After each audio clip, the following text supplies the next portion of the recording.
thank you for coming, and I wish to sincerely apologize for this lateness. I was here before 2:30 with the hope that we will start by 2:30 as we planned. But anytime we have a meeting that is physical, that we need to do online transmission or live streaming, I've noticed that I can't, my hands are tied. I can't, start when I want to start because of all the logistics issues. But we're starting, we're running late, and we have to leave here by 6. So it's not that we can add 30 minutes. The library closes by 6. Our plan was to close by 5:30. So what it means is that whatever we are doing by 5:30 before 6, because we have to clean up in case there are things that we left behind. So we have about 2 hours, 15 minutes, or 2 hours, 30 minutes to run this meeting with all the speeches, handover, and everything. But we will try our best. If we don't complete everything before 6, we can go to our respective cars and continue from there. Go to the car park.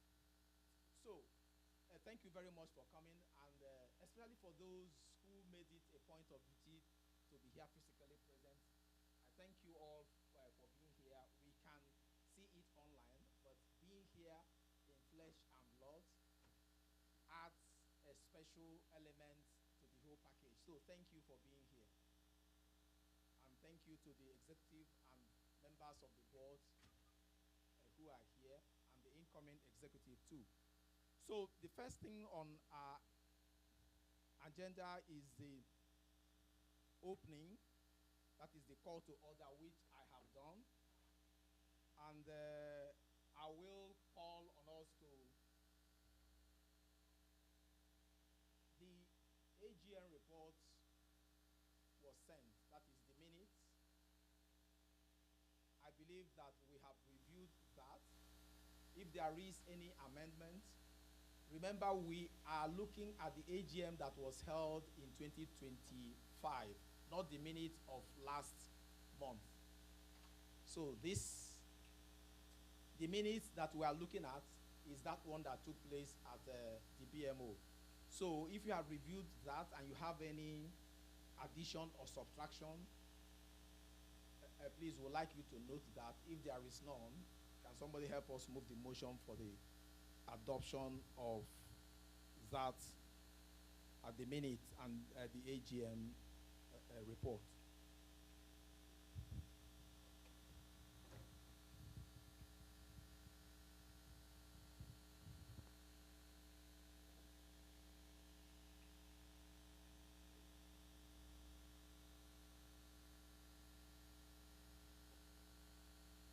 No addition, no omission. If there is none, please, can somebody move the motion for the adoption of that? The minutes of the AGM of 2025.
approval has been received for that.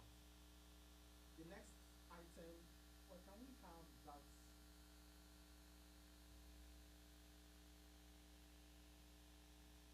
Please, can we, I'd like to connect my laptop to the screen so that people can see.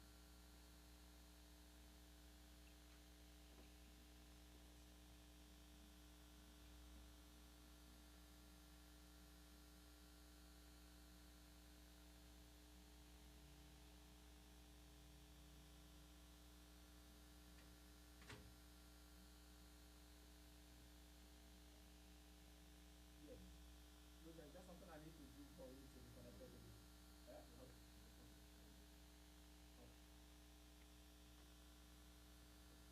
So the next item here is recognition.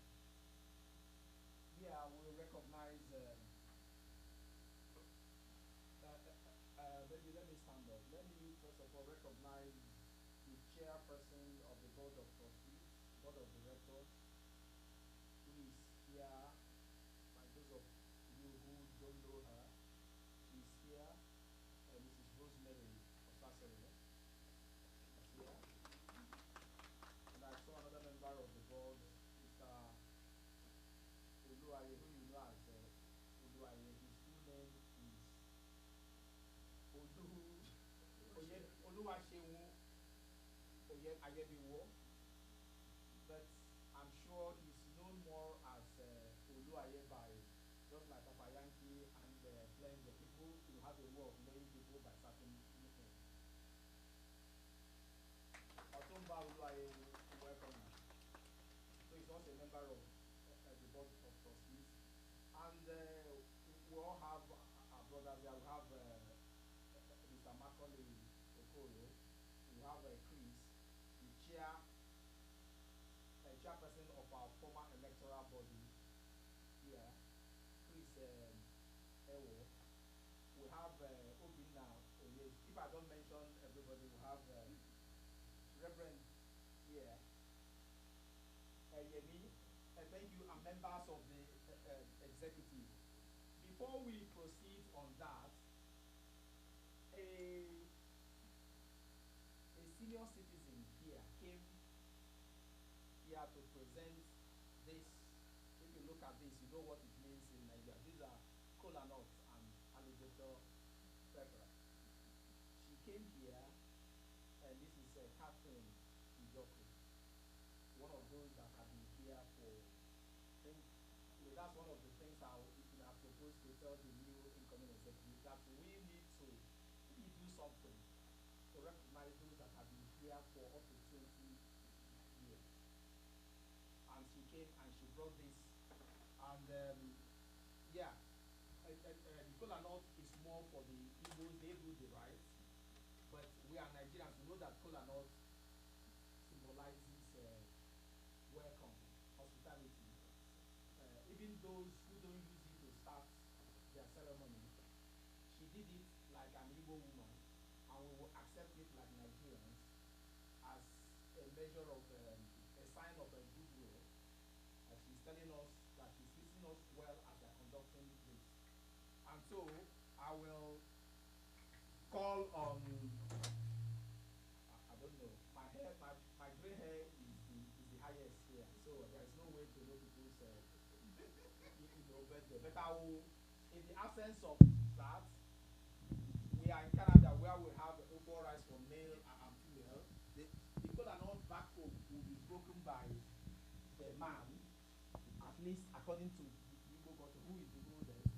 But here, the person who is like our head here is the chair of the board of trustees. So we'll give her the kola nut.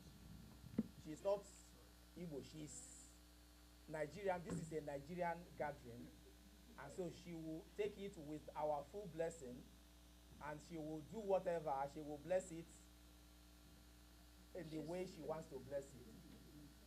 And let nobody be talking about culture or no culture. That is our culture here. We are gathered as an association. We are not gathered as an Omona or a traditional. Gathered here as a Nigerian association. We handed over the kola nut to her to pray with as it is done. Thank you, Madam Chair.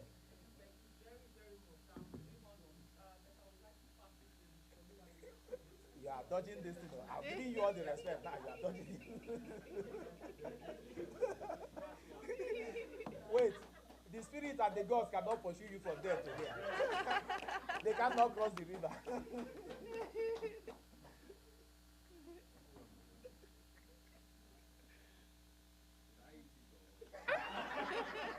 Take one and pray. You bless it. God bless it.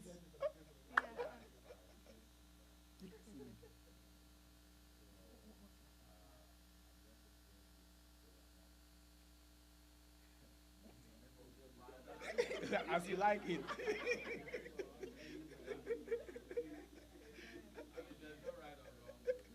Anyhow you choose.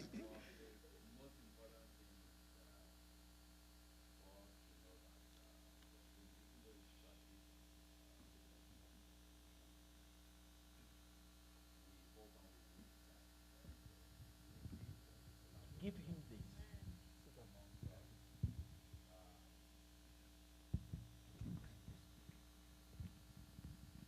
And we hope that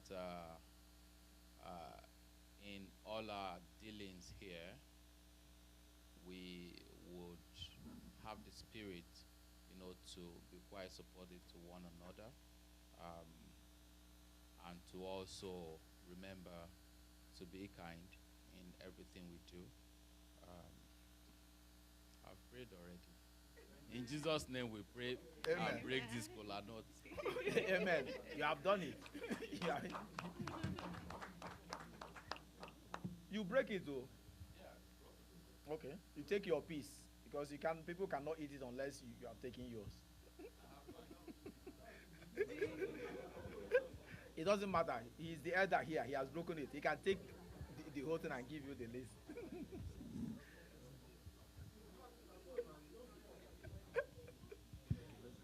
You keep the microphone. We have one.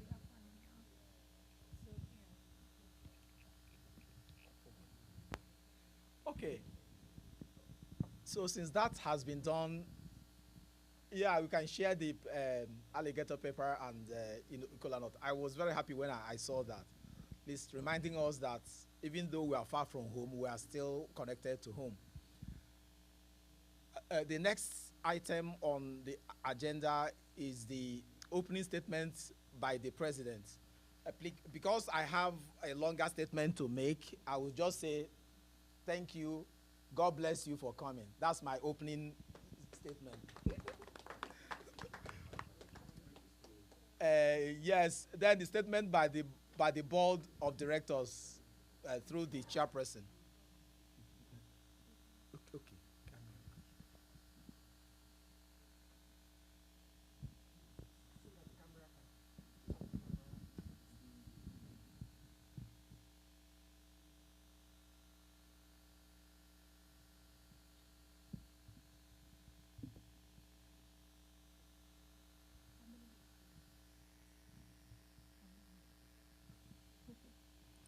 Thank you very much. Good evening, everyone. Good evening, my respected elders,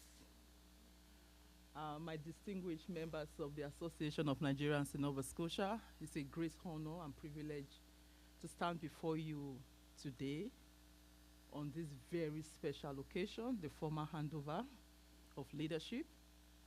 I am really honored to be a Nigerian, and I thank you for bringing this association this far. I want to especially thank the outgoing executive. They have done a great job.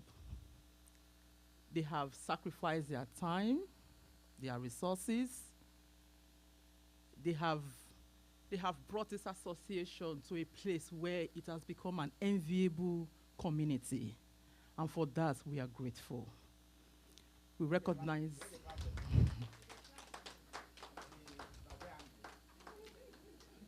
Yeah, we recognize your sacrifice. We recognize the sleepless nights. We acknowledge the difficult decisions you had to make sometimes. We see that, and we thank you. And to the incoming executives, I want to say congratulations once again. Your victory is a testament to the confidence, trust that the association is placing on you. And I want you to lead with transparency, with honesty, and with sincerity. I want you to bring the association together, bring the community together, and build on what the outgoing executive have already laid. And I want to assure you that the board of trustees will be with you all the way. We will be cheering you on. We will support you. We will be there for you. Thank you very much. God bless you.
The thing is off. Can you help us? Oh,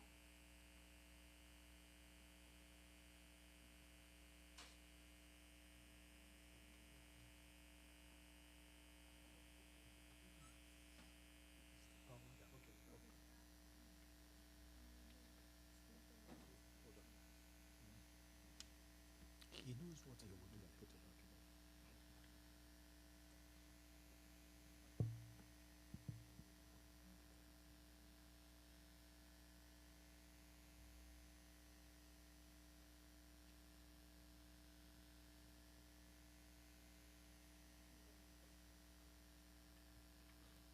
This technology.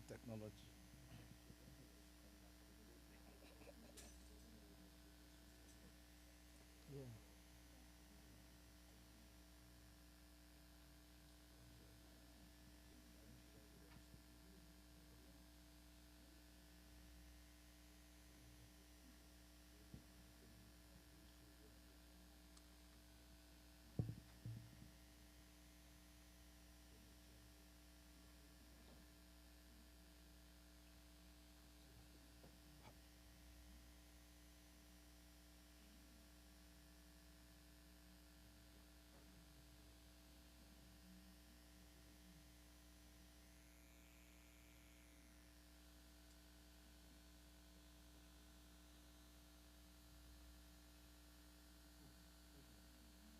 Okay. Yeah, we're here.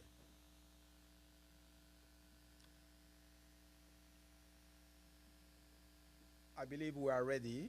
I'm standing before you to give the presentation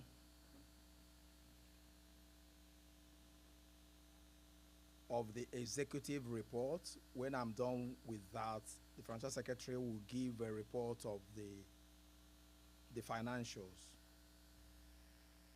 So on the screen here, we have the members of the executives of the Association of Nigerians in Nova Scotia from 2024 to 2026.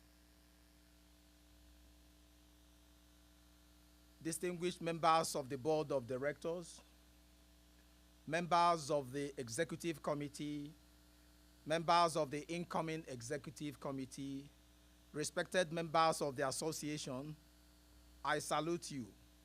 I hail you. Tualefona. 3 goza for all of you. Goza. We did it actually yesterday when we went for the birthday. When we campaigned in 2024, we anchored our vision on a simple but memorable acronym, ITA, which stands for Integrity, Transparency, and Accountability, in line with the Canadian Immigration's invitation to apply ITA. We made clear commitments.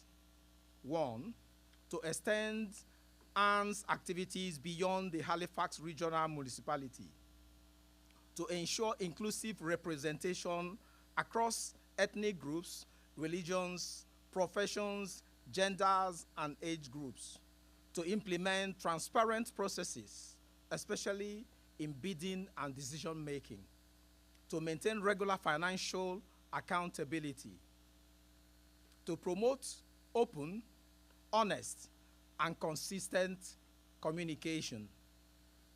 Today, 2 years later, I'm proud to say that we did not merely make promises. We worked deliberately to keep them.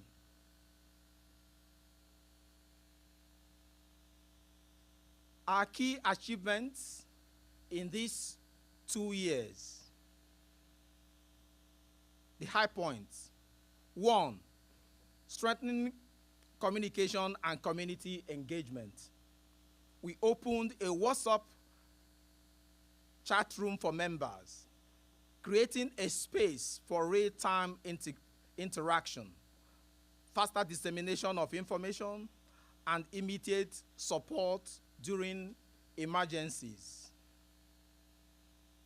And there was a special reason for this. When we came in, we noticed that the communication platform was not open for members. We kept it, that the executive can make their announcements on the communication platform so that people don't overflow them with things. But we know that there is this importance of people interacting. So we opened the chat room where people can communicate. Some 2 weeks ago, somebody raised an emergency about health.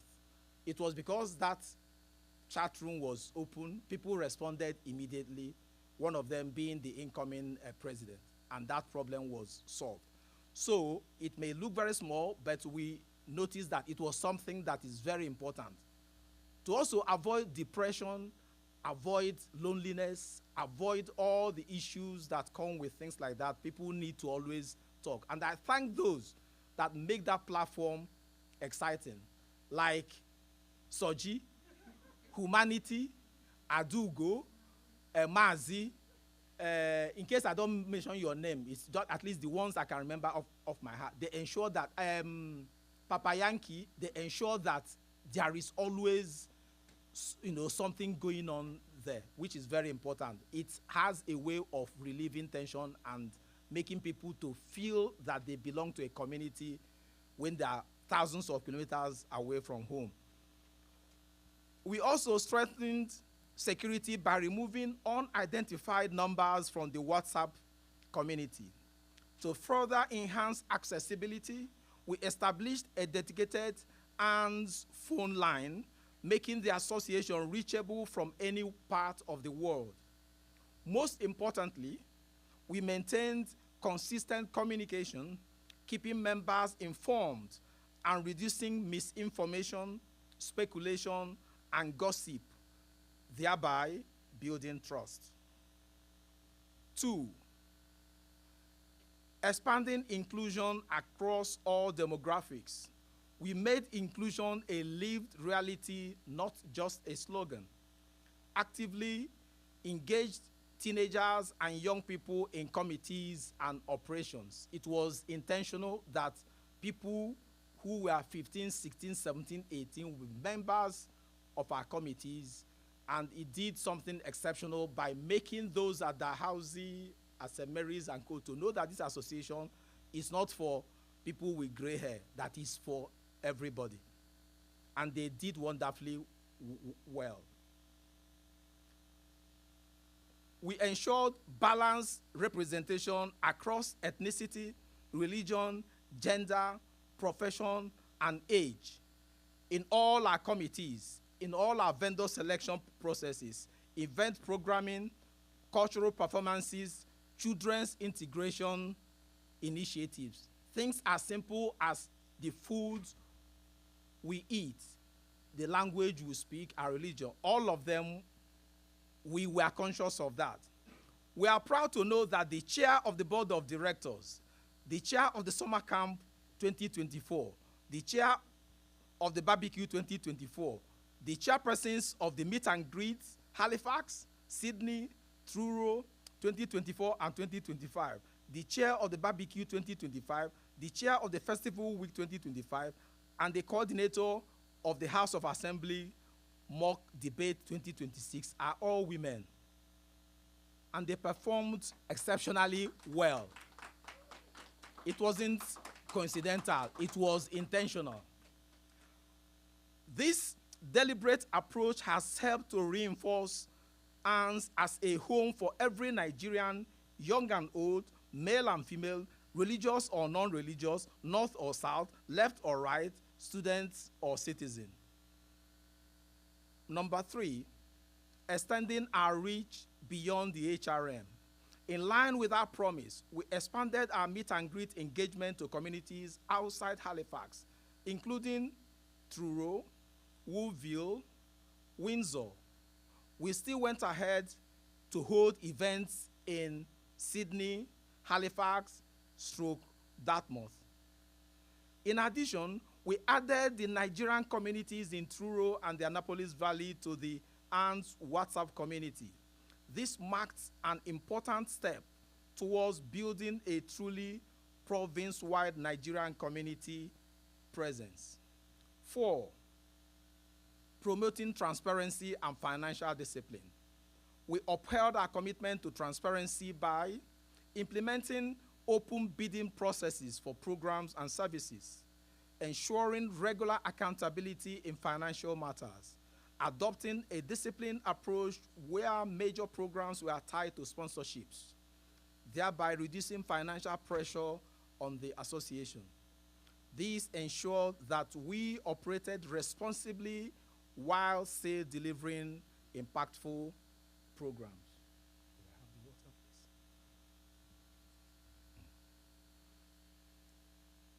Number 5, building unity and management community relations. Community leadership requires not just planning, but peacemaking. We doused tensions through dialogue and compromise, proactively resolved misunderstandings among members and even non-members, protected the image of the association by preventing unnecessary escalations. These efforts helped preserve unity and strengthen the credibility of the association. Number 6, promoting Nigerian excellence and businesses. We took deliberate steps to elevate our community's visibility and economic strength by promoting Nigerian-owned businesses, recognizing and honoring Nigerian achievers. We made it a personal commitment that anytime a Nigerian is doing anything, that we will support, the person from beginning to end. And we will urge Nigerians to go and attend or patronize that business or initiative. These initiatives reinforced pride in our identity and showcased the excellence of Nigerians in Nova Scotia. Number 7, strategic partnerships and cultural integration. We deepened relationships beyond our immediate community by engaging with African Nova Scotian communities, including a visit to North Preston, creating opportunities for cultural exchange and mutual understanding. We also invested in the next generation by organizing a visit to the Nova Scotian House of Assembly, where our children will experience a guided tour of Province House and a mock parliamentary debate. This will expose them to democratic principles and civic engagement in Canada. Number 8, raising standards in event execution. We made deliberate improvements in how ANS events were organized and experienced. we eliminated the culture of Nigerian time by starting events promptly, even though today technology wanted to rub some shackle on our face. But I will buy some water and clean it off. We successfully hosted our festival week and gala at prestigious venues such as the Westin Nova Scotian and the Halifax Marriott Harbourfront Hotel, all at minimal cost. We redesigned our barbecue format, ensuring fair and stress-free food distribution for the 2,000 attendees at each of the editions held in 2024 and 2025. And I want to especially thank the committee members of those two editions. One of the things people were experiencing is that there was always too much water, like they say, water everywhere, but not enough to drink. I remember Mr. Macaulay Okoro, from the first day we came here, every barbecue he will hold me and my boys. We will wait to clear that place. While we will be clearing the field at that Tremont Park, there will be so much chicken there, roasting, being roasted, but people had gone by in the night. So, because of the arrangement, the committee came and they found out what was not working, and they applied some new things, and it was stress-free. People came immediately, collected, went back, came back again, and continued to collect until everything was finished. And they commended the board of last year, the chair of the board last year, especially commended before this new board. And I wish to thank the committees of those two barbecues for a job well done. So the number 9 is the capacity building and member empowerment. We collaborated with the Nova Scotia Department of Labor, Skills and Immigration, SI, to kickstart the Workplace Education Initiative, WEI, which will equip members with practical skills to succeed professionally in Canada. April 18, 2026 has been scheduled as the kick-off date for the first course, Project Management. Number 10, building for the future. We took foundational steps towards long-term community development by establishing a housing fund for a future Nigerian house, initiating discussions with the Community Housing Transformation Center on the possibility of a Nigerian village. These are legacy projects that future administrations can build upon. Our charity registration status update.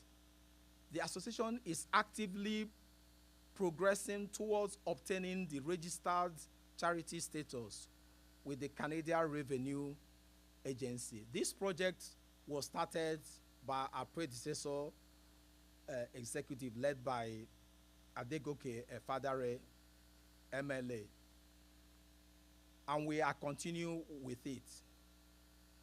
This initiative supports the association's long-term vision of strengthening governance, expanding funding opportunities, and enhancing community impact. Current status. The charity application was formally submitted to the CRA in November 2025. There was so much back and forth. We had to reach out to Madam Faith Moneke, Mr. Maxwell, that is the PAC's president, Flenjo, Papa Yankee. We even had to reach out to the Hausi Prof. Mbamalo, because they were asking for all the reports from other 20 or 15 years ago that we needed to submit. We submit this, they will ask for this, we continued and continued back and forth, but eventually we submitted, they asked for something else, we provided for them. They said that at least we had given them everything that they needed. The next step now will be to send us a note that we have been registered as a charity. But we are praying that it will be completed within 1 year, but in 2 years we are still on it. The application is currently under review, and ANS is awaiting a response.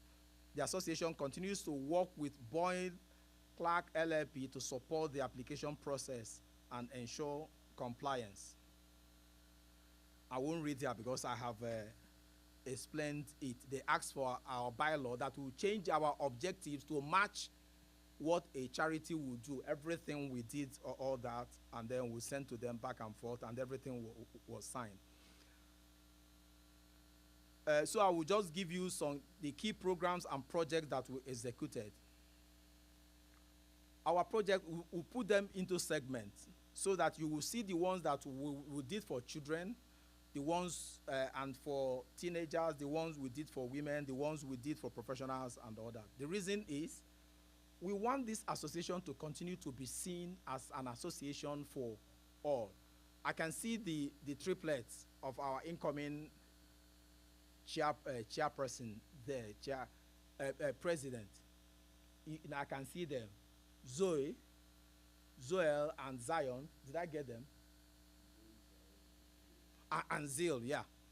So when I see children like that, I feel this joy that we are not running a dying race. Just like you go to a church and everybody there is 70s and 80s. You just count how long will it take for this church to die. But if you see children running around Sunday school and people are saying, keep quiet, I say, no, please don't disturb them. They are the ones that will keep this place alive when you are gone. So we are very happy with that. You know, specifically for children and teenagers, we did the children's Dare to Dream summer camp. We did the children's cultural integration program. We sat our children down and taught them the Igbo culture, the Yoruba culture, the Edo culture, the Hausa culture, the Bini, we went around, we taught, we called teachers to teach them. And by the end of it, they were able to know how to greet in all these languages, some other things. We did this for 1 week. And then we also did the summer student jobs, where 2 students joined us to help us to learn the way the office operates, and they were very helpful. We did the food literacy program, where they learned how to cook and how to take care of things, especially to cook the Nigerian meals. And then we are planning the House of Assembly mock debate.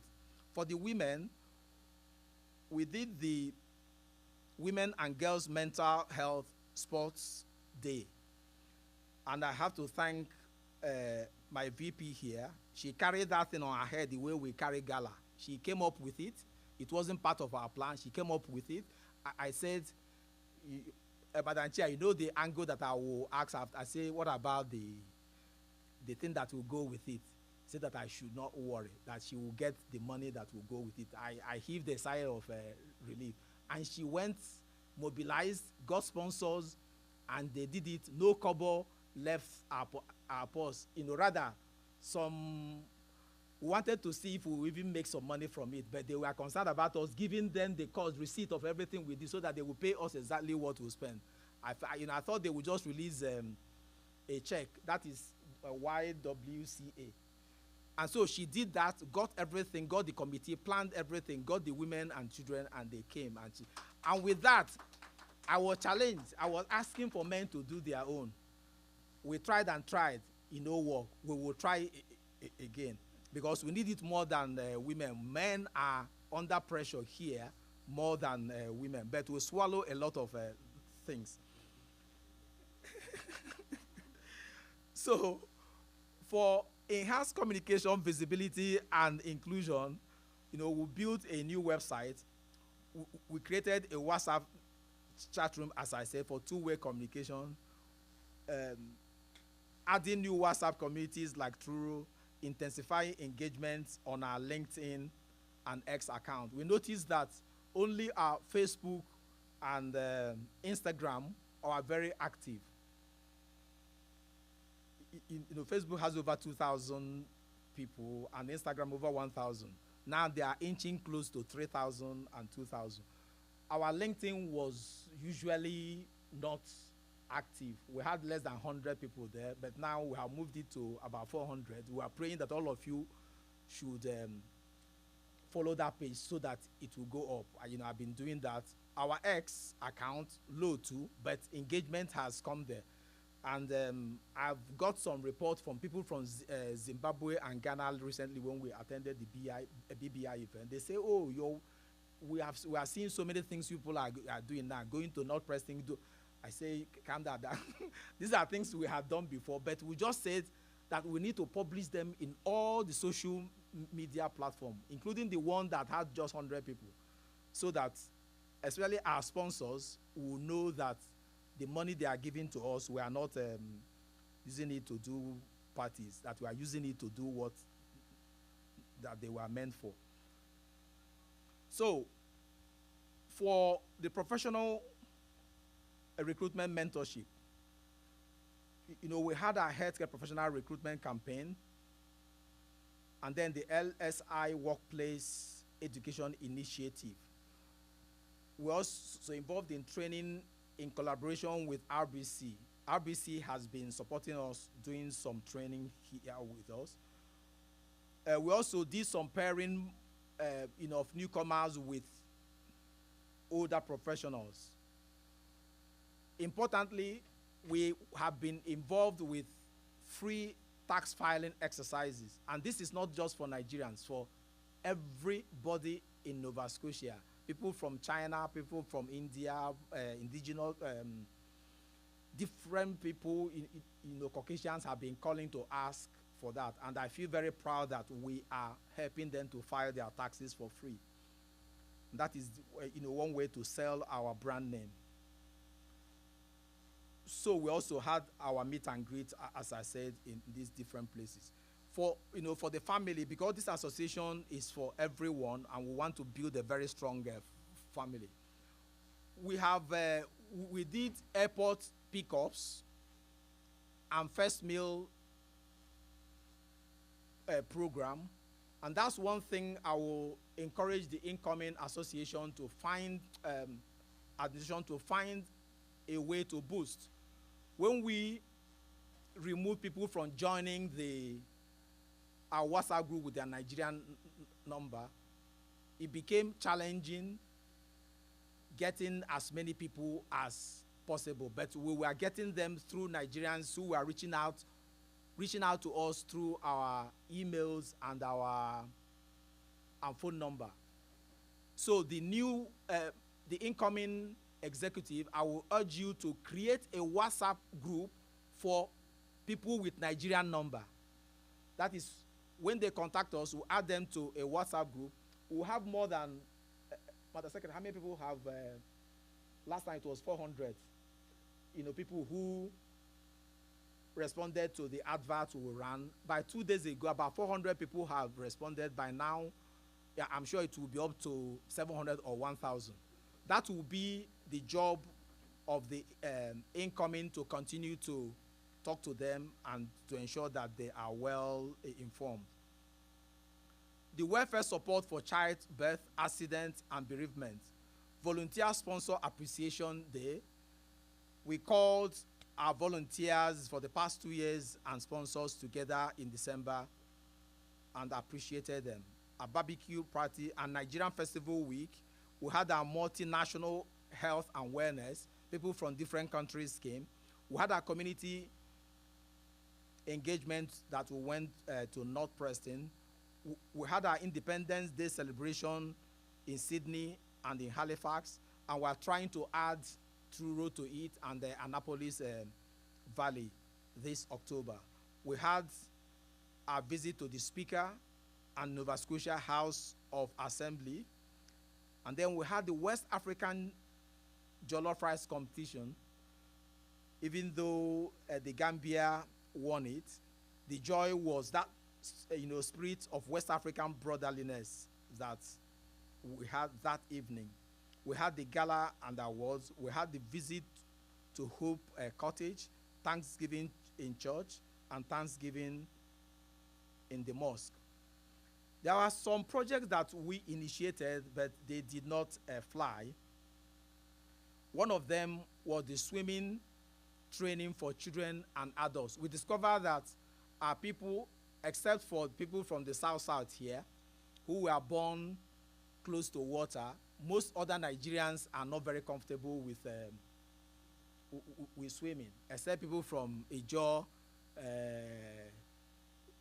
Delta Rivers, Bayelsa. You know, they are usually very close to the water. You know, others, and we have lost some Nigerians to drowning. And we say that we need to start to teach our people how to swim, at least learn how to swim to save yourself and save others. We tried that, started everything, booked the hall and co. The sponsor misunderstood what we were planning. While we were sending a budget of 20,000, they were saying that they thought it would be for 2,000. Say 2,000 will not even pay for the venue. So with that, we had to keep it in the cooler. I would like the incoming administration to resuscitate that, because I will also want to learn how to swim. I learned how to swim by ploughing my hands in water. I want to learn professionally how to swim. And then we wanted the men to have their own event.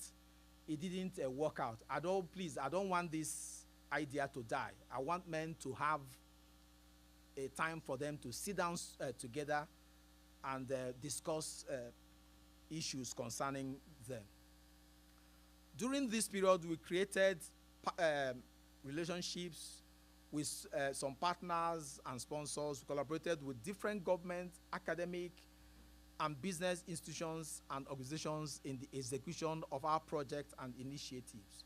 These include Office of the Premier of Nova Scotia, Office of the Speaker of Nova Scotia House of Assembly, Office of the Minister of African Nova Scotian Affairs, Office of the Minister of Communities, Culture, Tourism, and Heritage, Office of the Mayor of Halifax Regional Municipality, Office of the Mayor of Cape Breton Regional Municipality, Office of the Mayor of County of Kings, Office of the Mayor of Truro, Office of the President and Vice Chancellor of Arcadia University, Office of the President and Vice Chancellor of Cape Breton University, Office of Healthcare Professionals Recruitment, Nova Scotia Department of Communities, Culture and Tourism, Nova Scotia Department of Labor, Skills and Immigration, LSI, Nourish Nova Scotia, the CRA, Nova Scotia Health Authority, Department of Health and Wellness, Nova Scotia, Department of Advanced Education, Nova Scotia, College of Continuing Care Health, Nova Scotia Internationally Educated Nurses Network, Royal Bank of Canada, RBC, Atlantic Newcomer Specialist Team, Knights of Columbus, Bedford Council 9404. I would like to pause here and thank our brother Obiora Onyeshi, who is here. We were discussing, reached out to me when we were doing the volunteer appreciation week about that. And he walked through his organization to give us brand new jackets, winter jackets, and for adult male, adult female, children female, and children and teenagers male. And the people have been coming to collect them. We just have a few of the children's own. The adults finished within 1 week, and then just the children's own. And that has been very supportive. And these are very good quality jackets that people are very, very happy, to have. So wherever we are, whatever we can do to support the association, please, let's do that, and let the support continue. The Community Housing Transformation Center, the YWCA, the Black Business Initiative. And last week, I connected with a federal agency at the BBI Summit, asking them to help us to have a paid member of staff. And I've written to them, and he has forwarded the mail to the person who is in charge of that. They say they can provide somebody that they can pay to work with us. And I said, whether it's, but it has to be a student. I say it doesn't matter whether the person is in nursery school or whatever, as long as the person can write and do something, for us. So if that materializes, we will have somebody that will be doing the admin work and remove the burden of filling forms and doing phone calls and booking places from us, which is one of the most stressful things we do as executive members. So the incoming president will continue with that discussion. I will hand over everything to him so that they can continue with that.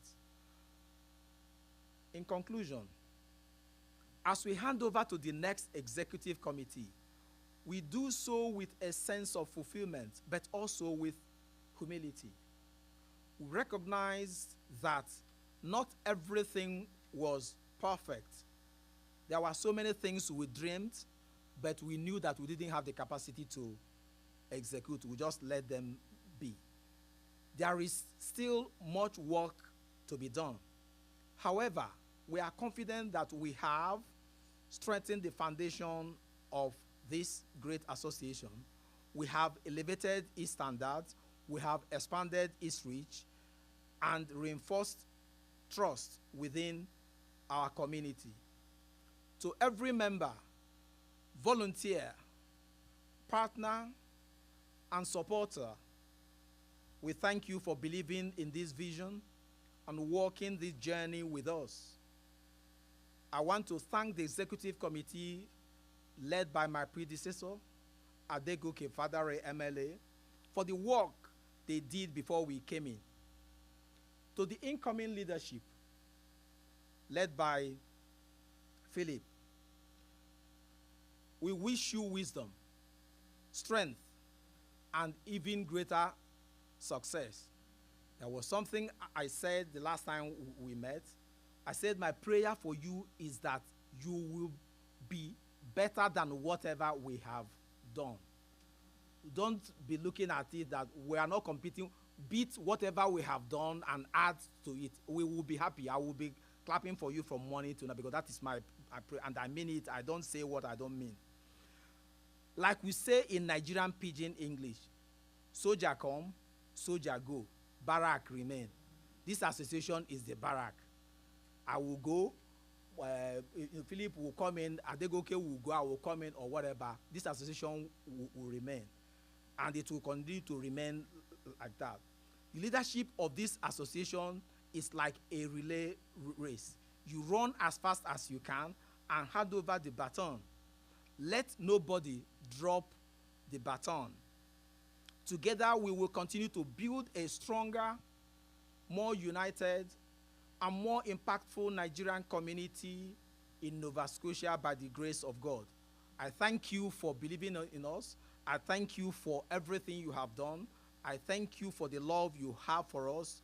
And again, I thank my family, my wife, and my children. They supported me. They supported they joined committees to work. They volunteered to do things, to get things done. They donated money, donated their services to the association. And I thank them for all. And when I bring all kinds of things, cartons, like these jackets, they came in big cartons, 4. And they filled my sitting room because I can't be taking them to the store every week. So people were coming there to come and do this. And every other thing, our speaker now, because we are going to Truro, the speaker, the projector, the table covers and all that, you bring all of them because if you take them to the store, tomorrow you need them again, you go to the store. So when we bought the chairs for 2 months or 3 months, Bro Richard came to speak them. The chairs came from Amazon and they filled our sitting room from here to top. Everywhere. My wife was saying, which one is this? I say, please, it won't last forever. Just give us a few weeks. And eventually we took them away. So I give them a lot of inconvenience. And to my executive team members, I thank you very well for the support. From the VP to all members, Yamazi and Co. very, very supportive. The secretary, Franklin, and those that are not here, Damiro traveled to Nigeria. That is the PRO. Our general secretary too had a baby, and she's in Sydney, so she's not here. Elizabeth is here. Okay. Yeah. So I thank you all. We worked together. We had our issues. We will quarrel. We will settle within, and then we'll continue to work. The bottom line was that we were concerned about delivering the result. And whoever delivers it, it doesn't matter. The bottom line is get the job done, because you are doing it for the association. So we thank all Nigerians for all the support. Every time we call on you, when we had no money or we needed to raise some money, you come out. When we needed to buy tickets for events, you come out. When we needed attendance, you come out. God bless you. That is why we are Nigerians who always rise to the occasion. I thank you. And my name remains Azuka Onwuka. I am still the president of the Association of Nigerians in Nova Scotia. I will continue to be till the 30th of this month. No, 31st. I would have gone to court, like Peter Obi, to ask that I got sworn in on April the 21st, upstairs here, that it should last for 2 years. It's not up to, but I'm considering whether I should talk to my lawyer, because I work in a law firm too, and the chair is here, whether we should sue for these 3 weeks to get it back, because we can't lose it like that. But I thank you. Maybe I'll hand it over to the VP to use those 3 weeks. Thank you very much. God bless you very well.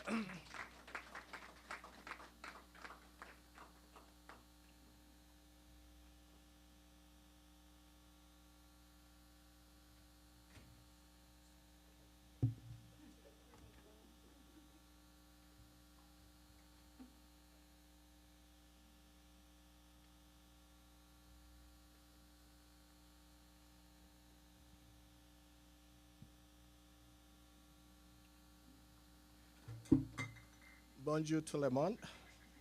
Ça va? Je ferai cette présentation en français. D'accord? D'accord, oui. Okay. Okay, I said I would do the presentation in French, if you guys don't mind, so there won't be a lot of questions. It's difficult taking after such a beautiful presentation. I always prefer to present first, so I get out of the way than to chase a beautiful presentation afterwards. Unlike the president's report, which is a full report, mine it's a presentation, so it's going to be short. And I had sent out the full report to everyone. So I would ask for you to hold your questions to the end of the presentation. It's a very short one.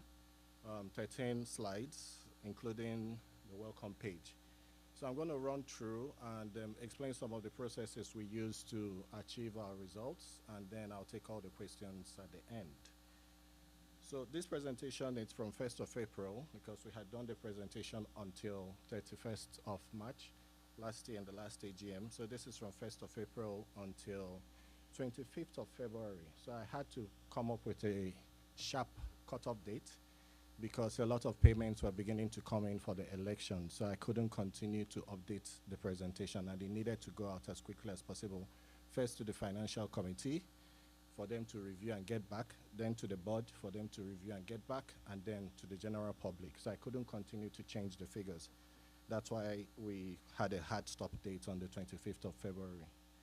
The rest of the financials will be presented at the next meeting. So, big picture of how we ran the last 1 year.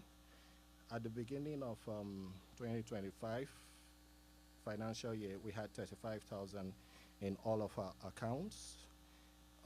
We received a total of 179,000 approximately.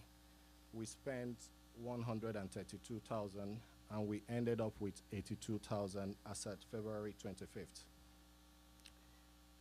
This is still the same thing that I just talked about, the financials showing what we started the year with, what came in, what went out, and then what we ended as at February 25th. Revenue. Our revenue, as you can see in the pie chart, comes mainly through grants. We had about 137,000 coming in through grants. We raise money for events, and that's how we're able to sponsor some of our events. So we had 7,000 raised from members for the events. For the women's program, the president touched on that. We got money coming in from YWMCA. And for the Nigerian Festival Week, we raised money from the community to the tune of 21,000. Other ways we get money could be deposits from different organizations or contributions from members. In terms of expenses, snapshot again, as at last AGM, we made a presentation to the House showing where majority of our money was spent, and we begged the House, and everybody agreed that we would have a little bit less emphasis on socials, which is where most of our expenses went to. And even if we must continue to have socials, the House would have to fund it, or we would have to put in programs that would enrich and add value to the members of the community, so that it wouldn't just be all fun and no value adding, and therefore take all of our expenses. So this last 1 year, you can see the majority of our funds went to what you could call two social activities, the barbecue and the Nigerian Festival Week. But we have found ways, and you would bear witness with us, that we added several other activities that helped build the community, especially in the area of health and in helping people advertise their businesses. And we brought the project management team to talk to people and some recruiters as well. So the programs that we had throughout the year, you would have received and seen, the meets and the greets, the AGMs and the rest of them, and some of the expenses that we made that are outside of particular programs are things like websites, storage,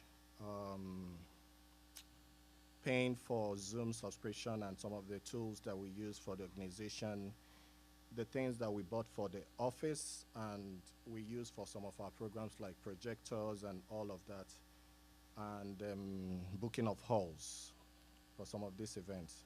We spent, again, a total of 132,000 in the last 1 year. Some of the grants we received, all of the grants we received in the last 2 years was 245,000 approximately, but for the year in review, we received 137,000 as mentioned in previous slides. That's number 1 to 8. So for our processes, when we have events and there's need to spend money, we would ordinarily ask members to spend from their own money. We had a few suggestions this year. I'm sure the previous executives had those suggestions made to them in terms of getting a credit card or prepaid card where we give to the members of the planning committee and they swipe whenever they need to pay. We've not gotten there yet. So far, we encourage members of the community to make expenses, sometimes with their money, but for very huge amounts, we would raise an advance and give to members. And ordinarily, you submit your request for these funds, and if it's approved or if it's not approved, it goes back for further review. And if it's approved, it continues beyond the yellow point. You make the expenses, you come back with your evidence of expenses and retire them by providing justification for your expenses. It goes to the treasurer, they store it in our storage, which is Google Drive, and that's the end of that process. Something we started doing newly, but it's not been fully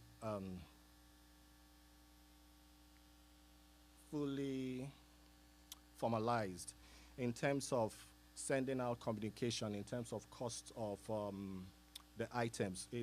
We got some things in the office and the storage that we think that it's better put into use to help us raise funds. We bought wonderful chairs and tables that we started using during the barbecue. But what we've done is we've been renting this thing out to members of the community at a very low price, projector, sound system such as that one with microphone, chairs, and we would have members come in, pick it a day, of the event, and they pay the amount depending on the item, and they also pay an extra $100 deposit as security for a situation where they damage the item before the return, or if they take it beyond 24 hours. They meet us at the warehouse, pick it up, and return there.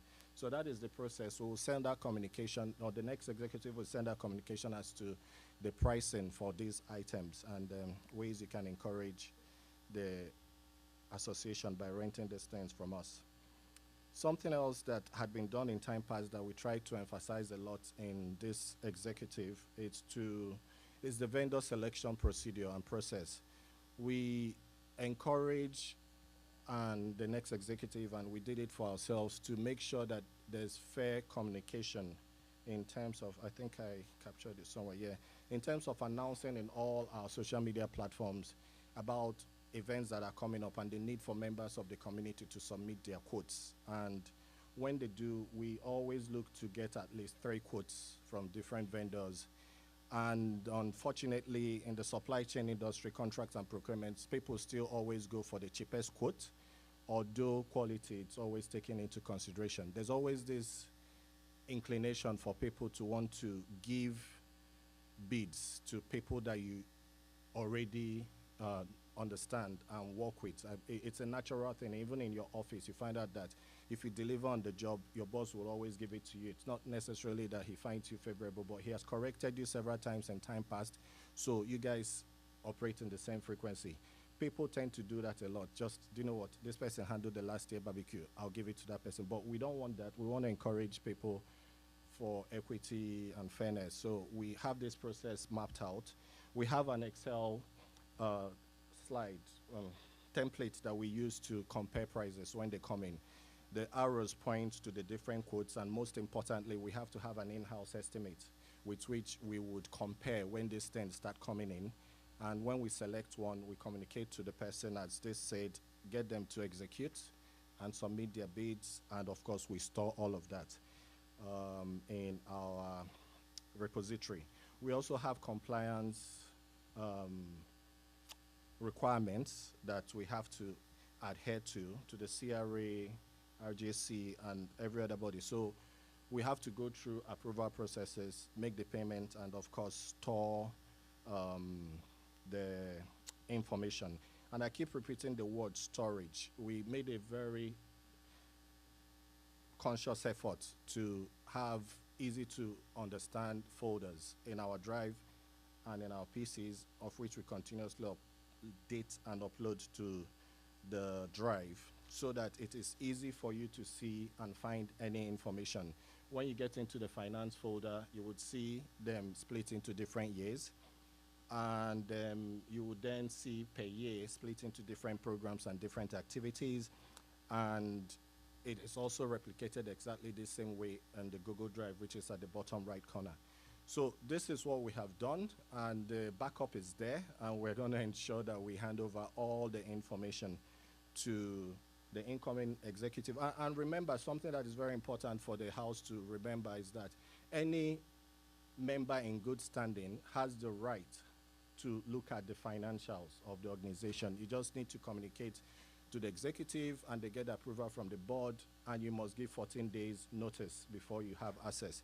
But when you do have access, you will be given access to look at these things, and you can use this flow to find whatever you're looking for.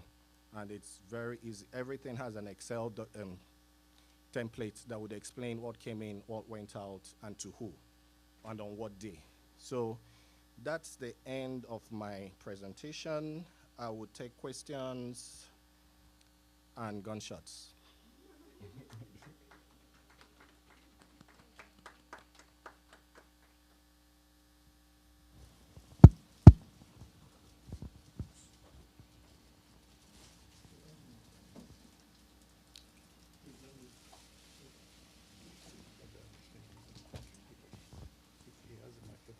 Thank you very much, Mark.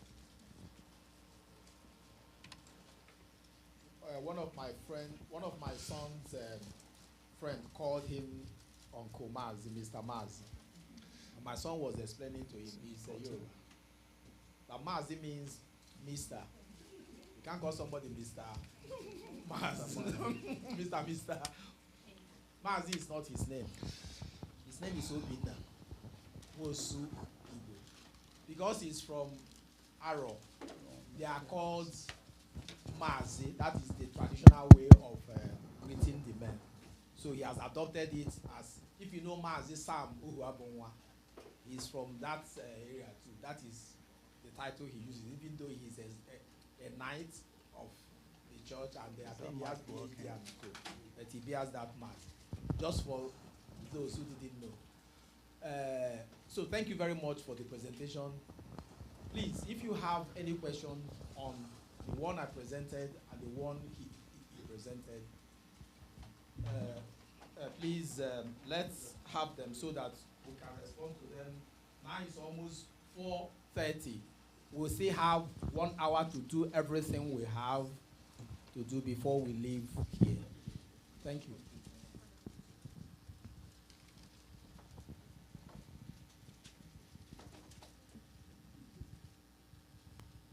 I don't know the strategy that. Can you guys hear me?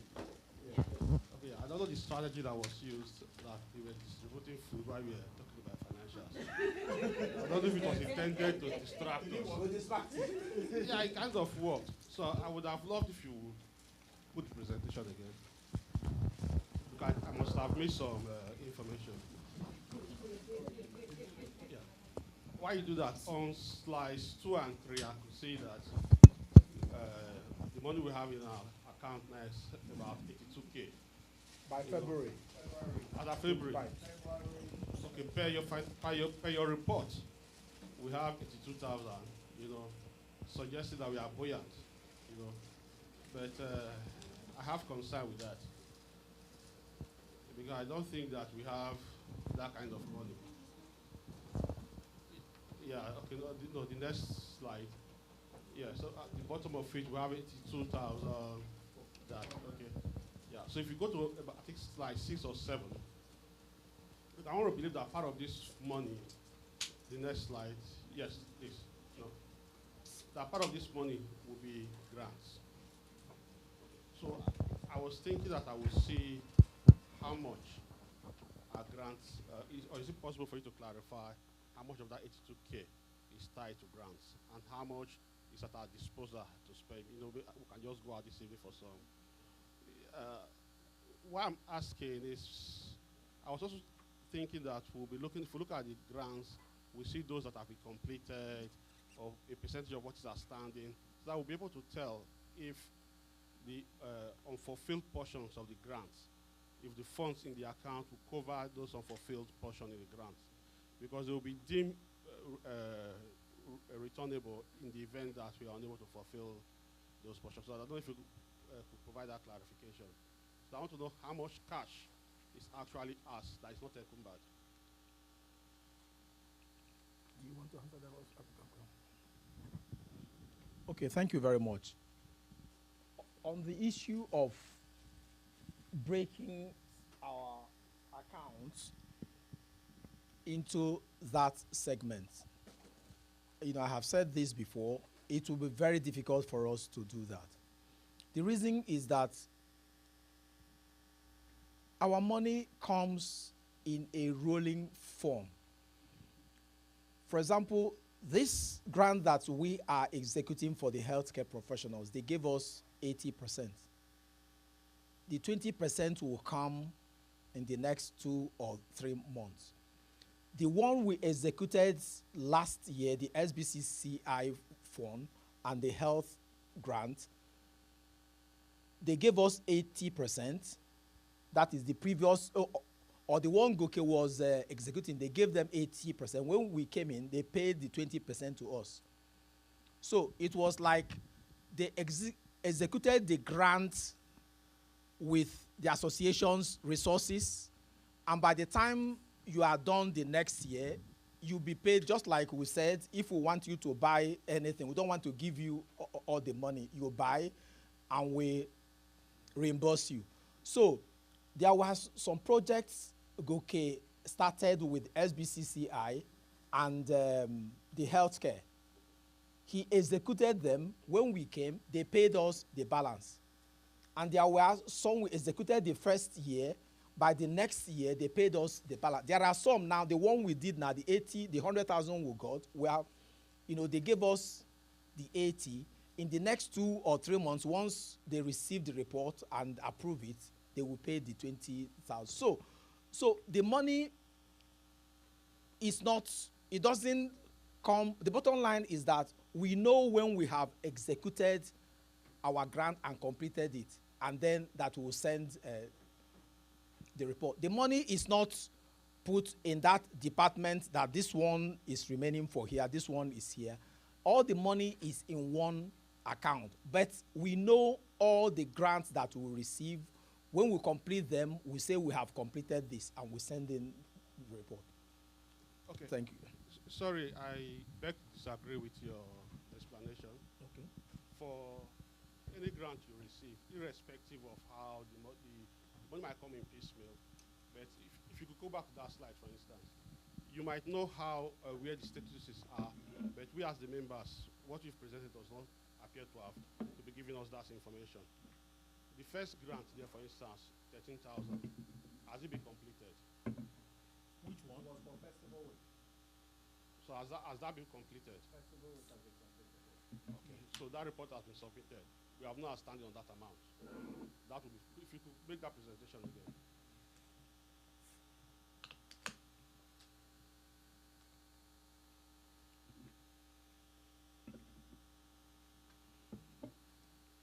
Is it coming up?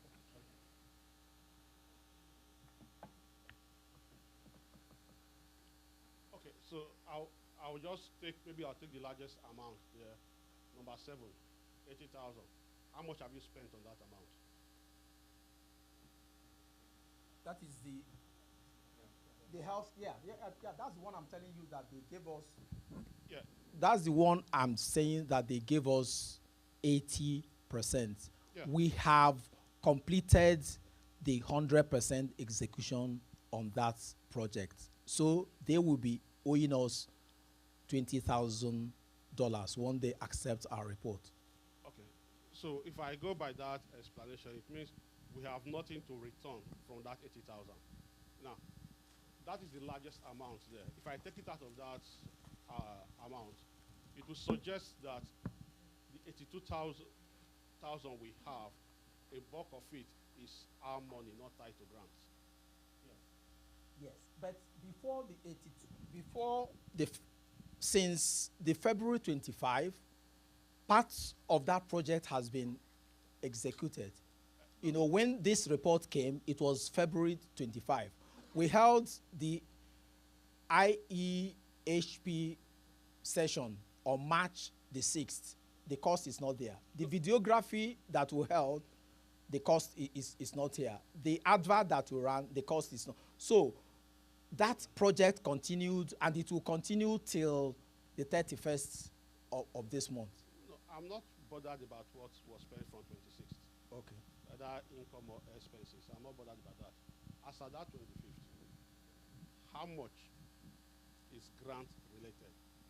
Your explanation that money comes, money goes is not tenable. Because at any we do businesses.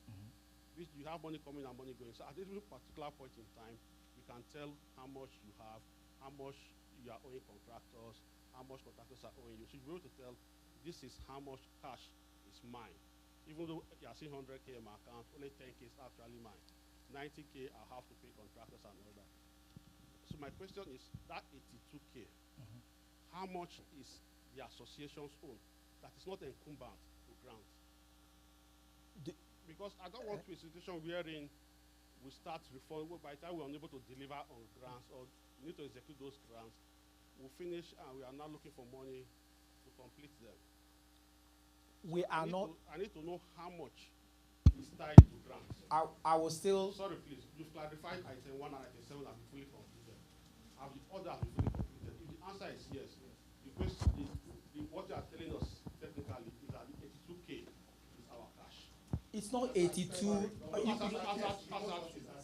of February 82K is our cash. No. As of February 2020. As So yeah, what are the items there? What are the items out of that 82K as our February 25th? How much is grant related and how much is our cash? as a 30. 30,000 and then 50K is ours. So it means we are rich. Okay. But we will still appreciate more contribution from the house. No, we just want to get that clarification that the cash we have is 50K as at February 25th. well, yeah, yes, which will run till by the end of this, because that is when. Okay, you continue to go back that February 28th. Okay, no problem. We are not spending from our cash. Okay, yeah. Okay, I think that is clarified. And then when we see the March report, Yes.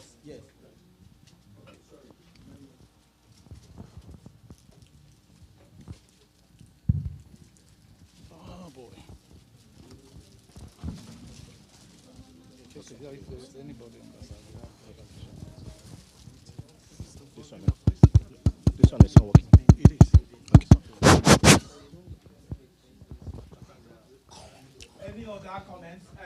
Please, it's not only on money. You can ask us. Yeah, you can ask something about my gray hair as part of, as long as it's the association or something. Just in continuation, my name is Tekena. Just in continuation to what. Just your name is Tekena. Sorry. That is Mr. Tekena, Oh no. architect. Wait.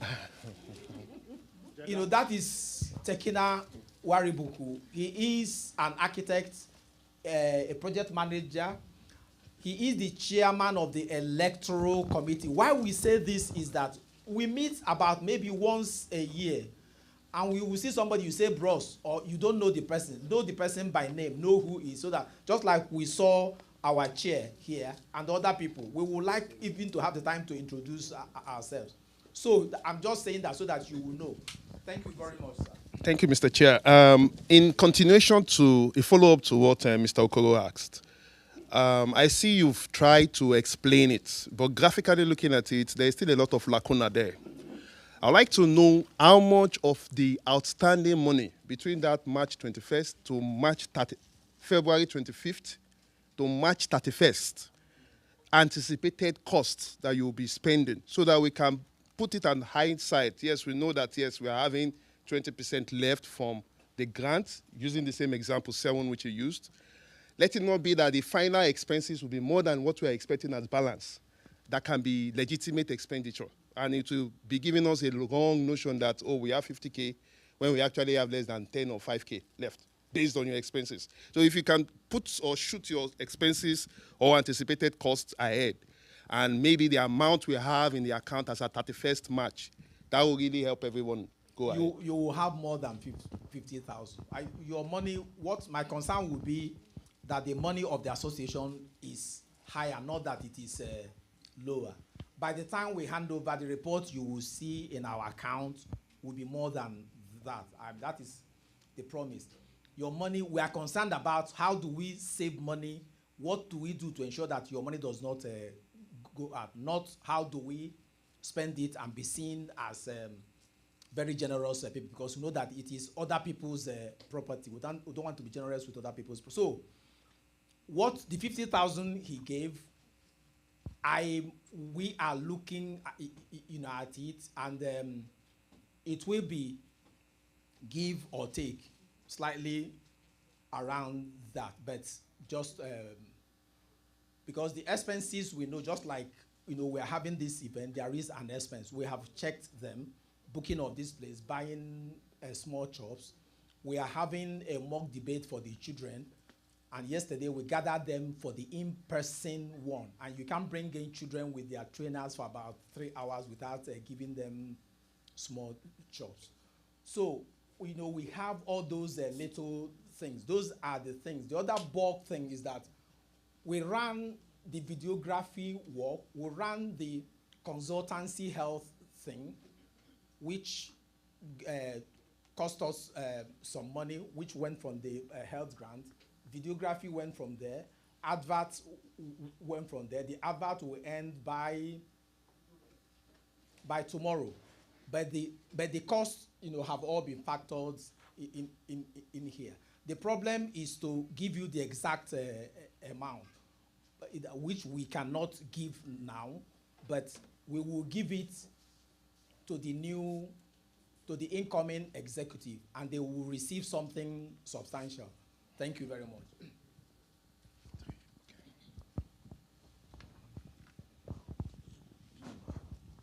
If I may add, given what's in the account, I still urge us to please make sure you pay your dues.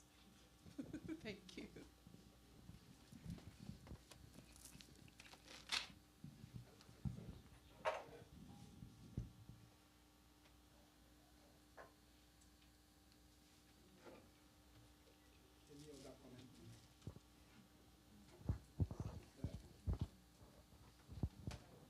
Yeah, time is, yes.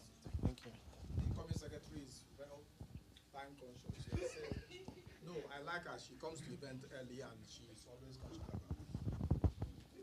about Madam Felicia. So we have about less than 1 hour to do the few things we will still do. Yeah, 45 minutes we will.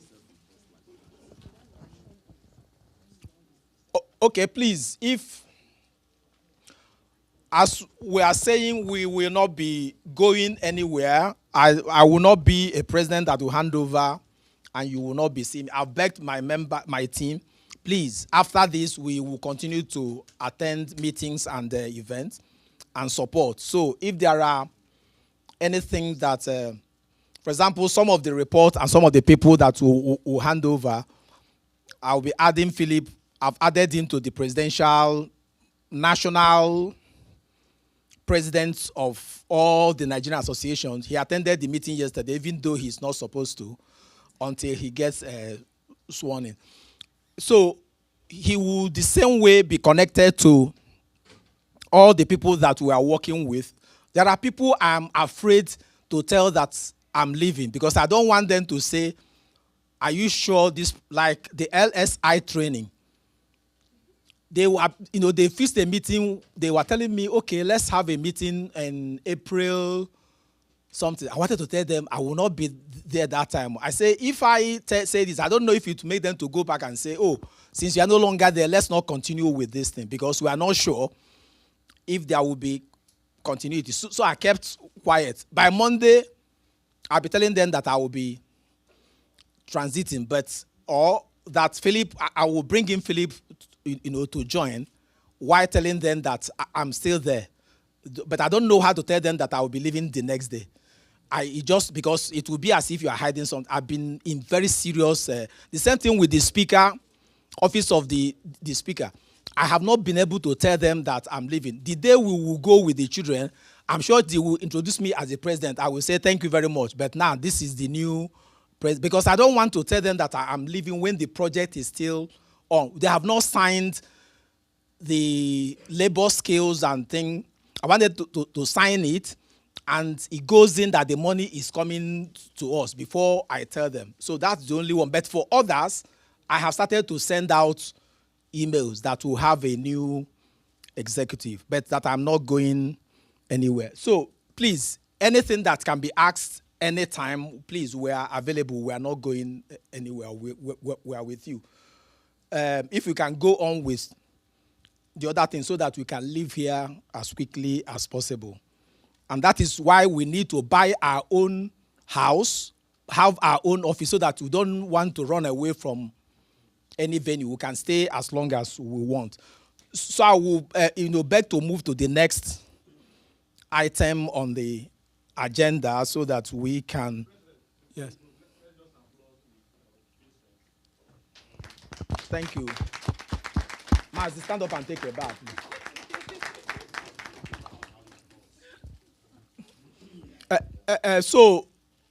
Please, the next, this thing is not showing here. Oh, okay. Madam, what again do we press here to even? Okay, yes. Sorry.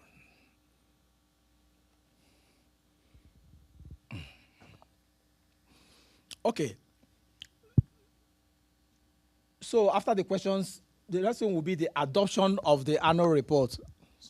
Please, can somebody move a motion to adopt this as our documents so that we can move to the next item? That's an elder. Richard wears jeans here, like say he's entering under 17, but he's an elder. People. Richard Ojabulu is a member of the former board we had before this. Thank you very much. Seconded by Bro Chris Ewo. These are men of timber and caterpillar. So that is adopted. Then we go to the next item, which is the board of directors nomination and election. I will have to, say something here. Today, according to our bylaw, the tenure of the boards should be expiring like the tenure of the executive. The board is elected for 3 years, while the executive is elected for 2 years. You know that 2 times 3 is 6, and 3 times 2 is 6. So when the executive runs for 1 tenure, 2 tenure, 3 tenure, and the board runs for 1 tenure, 2 tenure, they will meet somewhere at the 6. So 3 makes 6, 2 makes 6. So the last time the board was still there because they had not met. Now our tenure had met at the same point. And I want to make an appeal. It is purely not in the Constitution. You can take what you can kick me out, but maybe consider what I'm saying. If this executive is coming in with only Franklin as the person that will join them there, and the board is new, executive is new, both of them, I don't know who will be asking the other one for direction, it may create some instability. If you will accept my advice as an elder that has gray hair, this is my gray hair, I used to use it to, please, I want to appeal, having worked with them and what I see about them being wonderful, and the different professions that they have, from university to law to project management to different, they come with all kinds of ideas. If they have done for 1 year and they finish the tenure of the last board, if we can renominate them and approve them to continue so that having been there for 1 year, they can be giving advice to the new executive so that 2 of them will not be. If it is accepted, we can still move it. It's not that we will just bet. Let's do that if that is what we want. If not, we can nominate completely new people and elect and endorse. If they say true, we'll go on. Thank you very much. Yeah. It's making...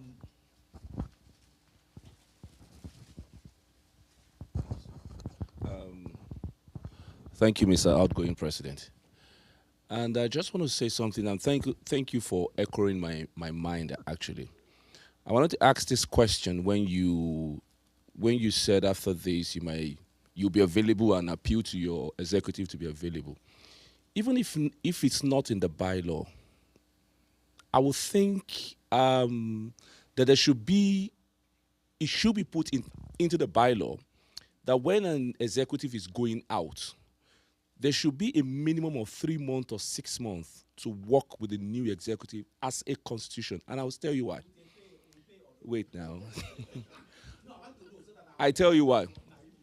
I used to run an organization called Rotary. I was a president. Sorry, my name is Richard Abdul. Abdul. Yeah. And we have this law that your tenure is only successful if your successor is successful.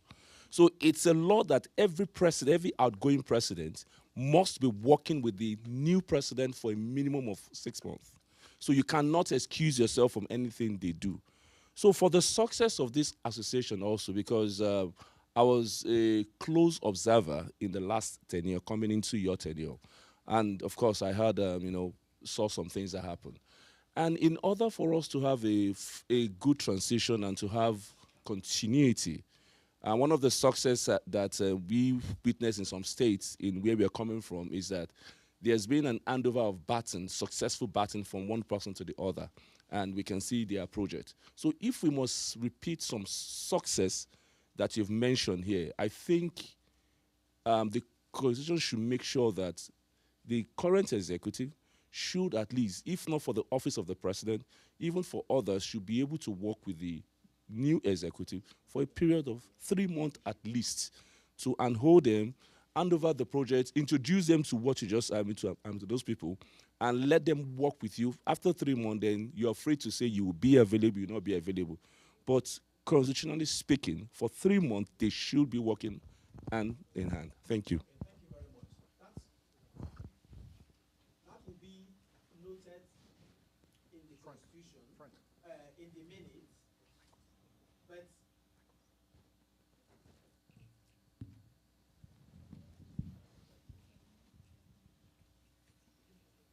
yes, yes,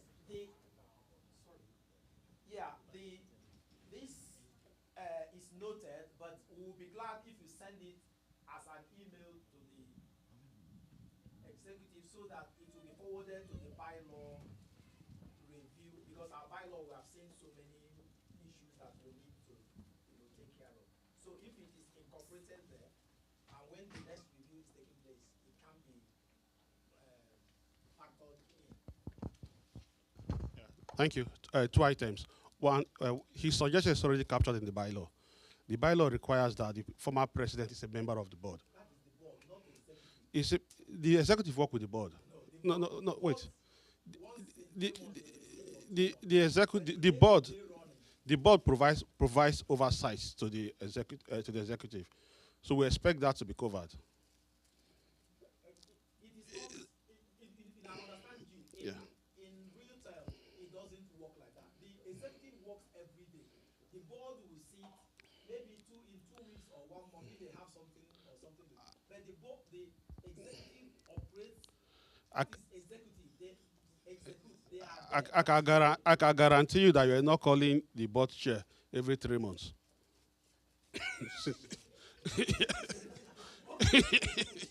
Yeah. Okay.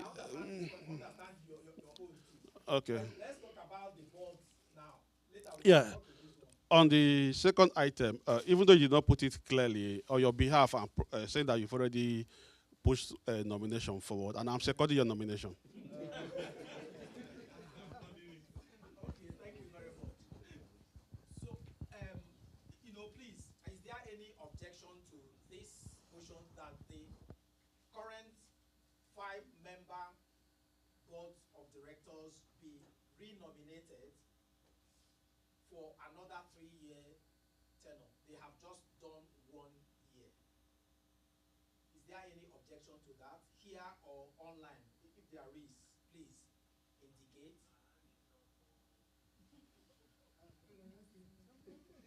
Well, is it online? Baba Yankee's hand is up online from.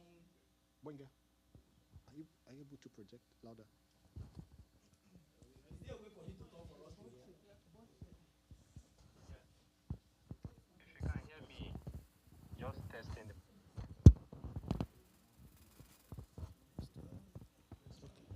Where's the sound?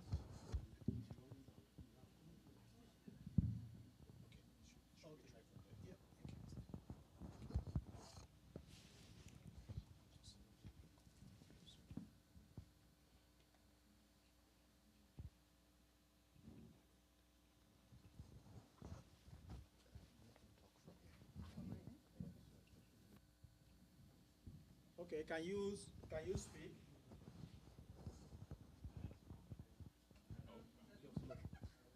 Can you make him audible from there? It's coming from there. Did you hear what he said so that you can? Okay. Hello, can you speak again? I can see Association of Nigerians.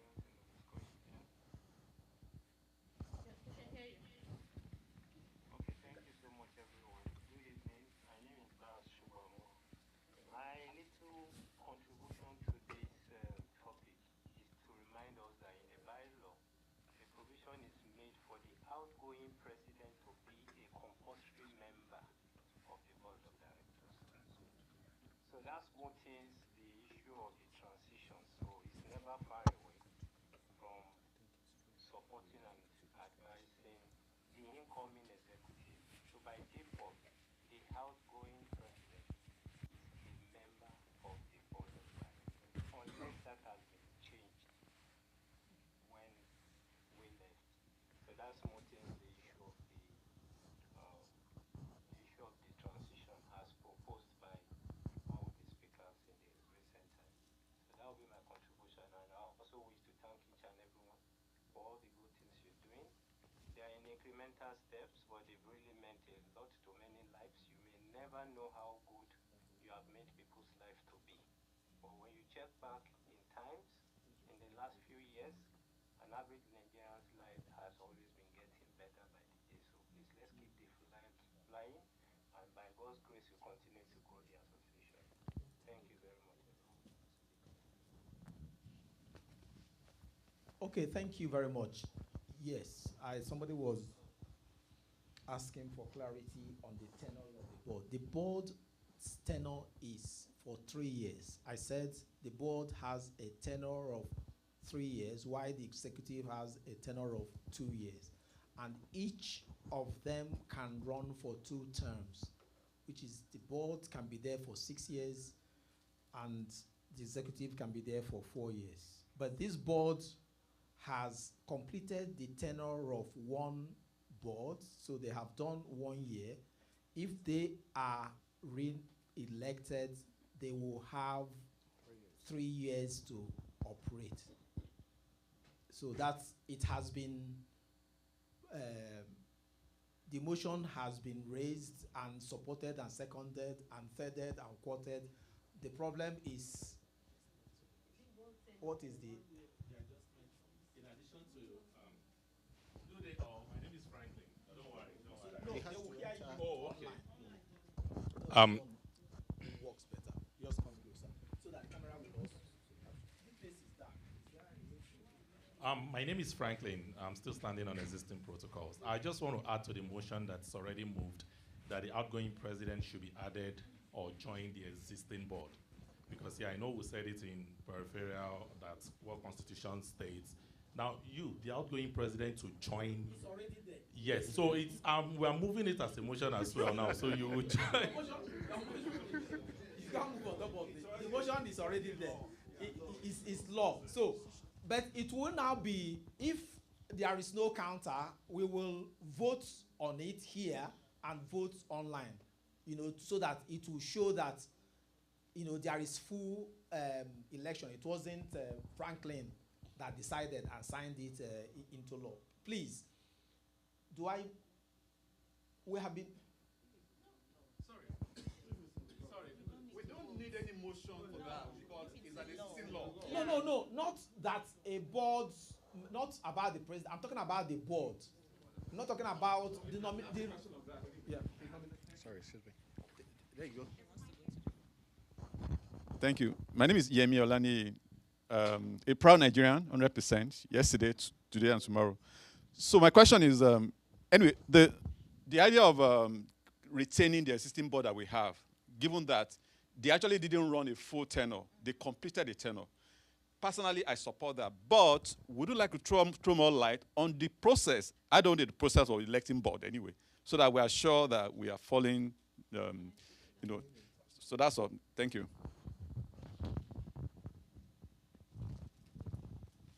Okay, so with regards to nomination of the board, as per the bylaw, the board is made up of 5 members and 2 ex-officio members, so which is the president, that's immediate past president and general secretary.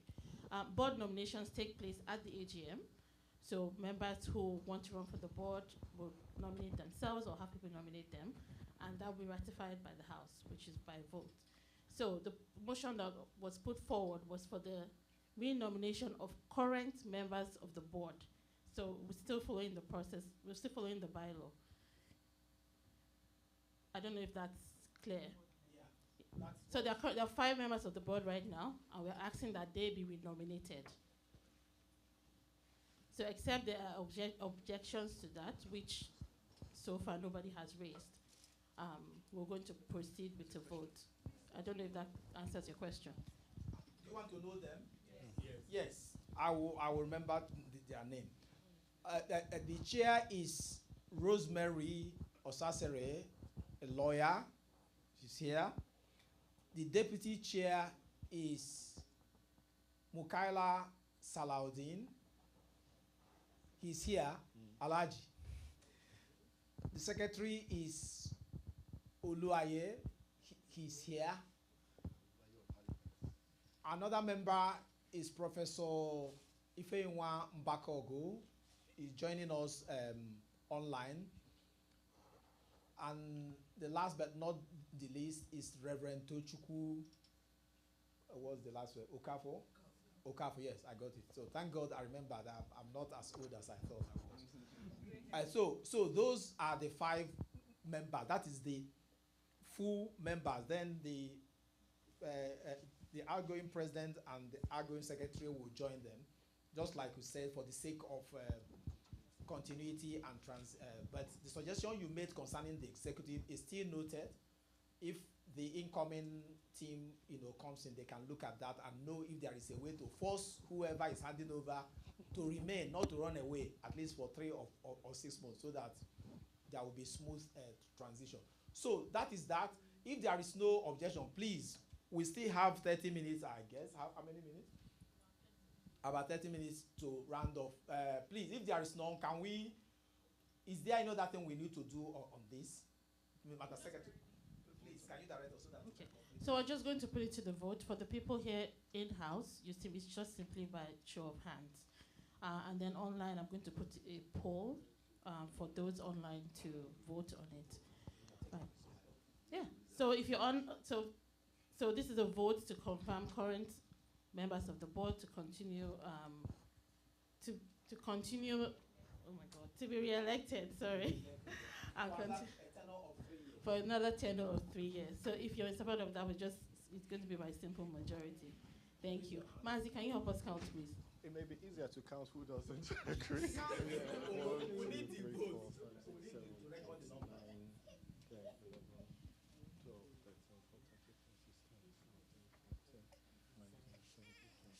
Don't count the children. 23, 24, 25,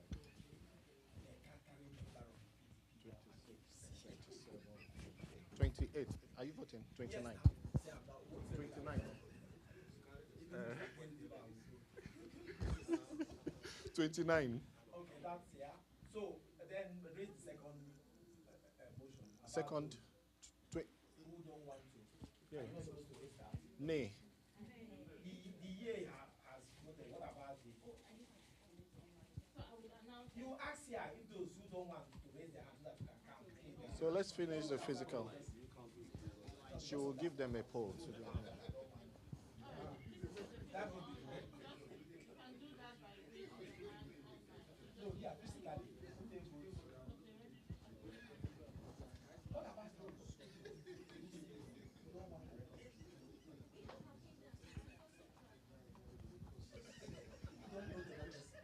Say it officially.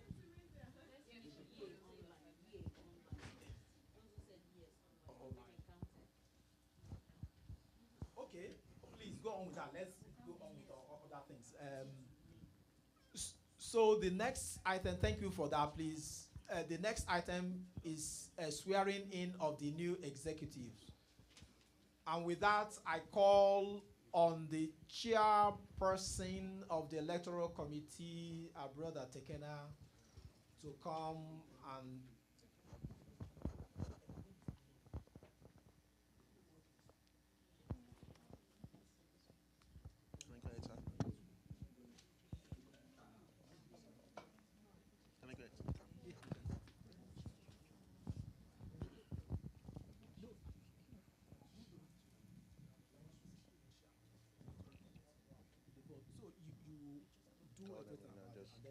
Continue, yeah, sure. All are standing on all existing protocols. I want to thank every one of us again for another wonderful time to be together, to enjoy and see the new phase of this association. And just like our president, outgoing president, has said, It's been a very daunting task for the last 2 years for him. But I know we took time to select the next crop of leaders that will be taking over from them. And we know in the last 2 months, we had gone through a wonderful process. And I first of all want to thank all the election committee members because it was not easy. We tried to improve from the process which was handed down to us by Chris' team. And we made a little improvement to that. And I believe the next elections will be much more better than what we did this time. Much improvement to what we did this time. We had a lot of issues which I believe could be resolved before that election period. And the worst of all, or the one that comes to mind most, is members not committing financially on time to the election, because that's one major factor to planning accordingly so that we can get the best out of any elections. If you are part of this association, you need to pay your dues at the beginning of every year. That's what we do in all our associations. Beginning of every year, we pay our dues. We don't need to wait till the time of election or when we need our participation in key activities like the election before we start rushing to pay dues. And even when we gave a timeline for dues to be paid, we had over 28 people paid after that day, which is very, very substantial to swinging vote on any side. So please, I want to, every one of us here to please, if we can rise, should they rise, President, to welcome them in? Okay, please, let's welcome the following brethren to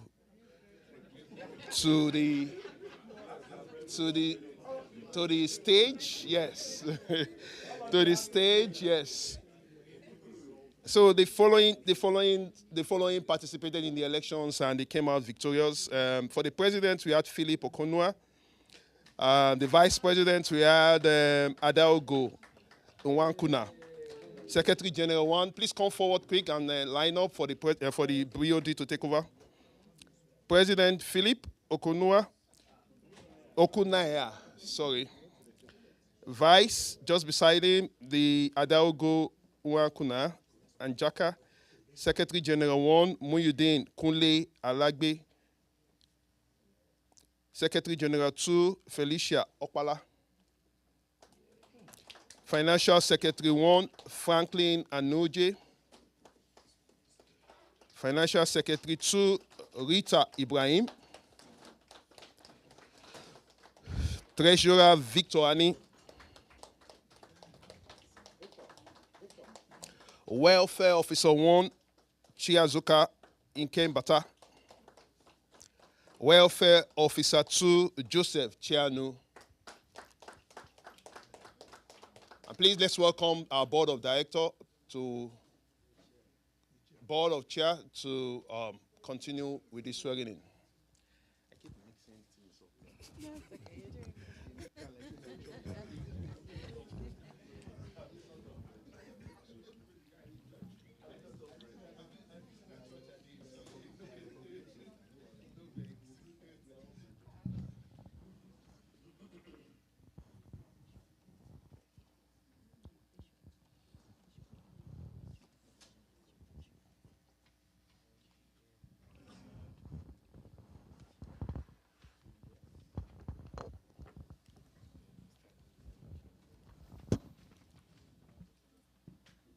Thank you very much, Chairman. We are later about.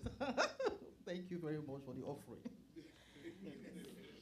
So I really want to congratulate you once again. I'm super proud of you.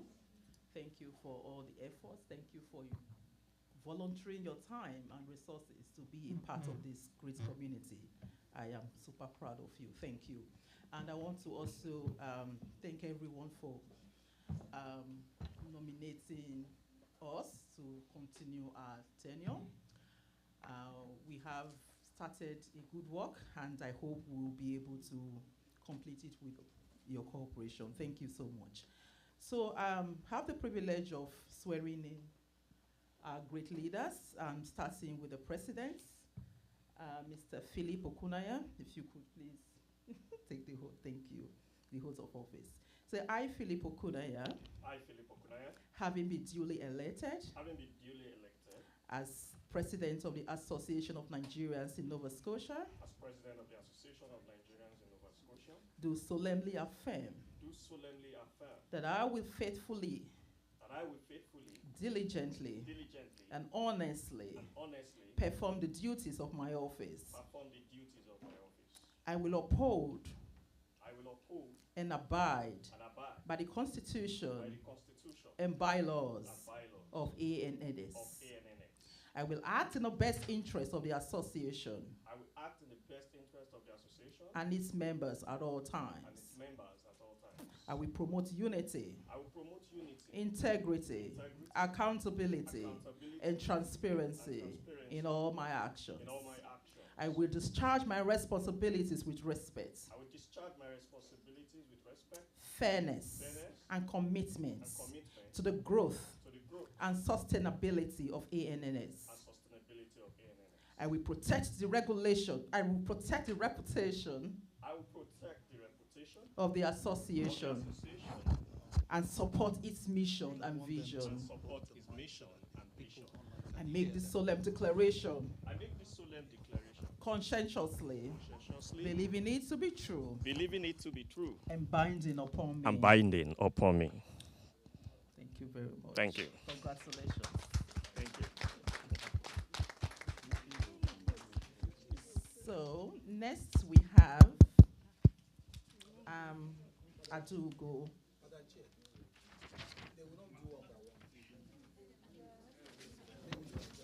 Okay, they will do together. Okay.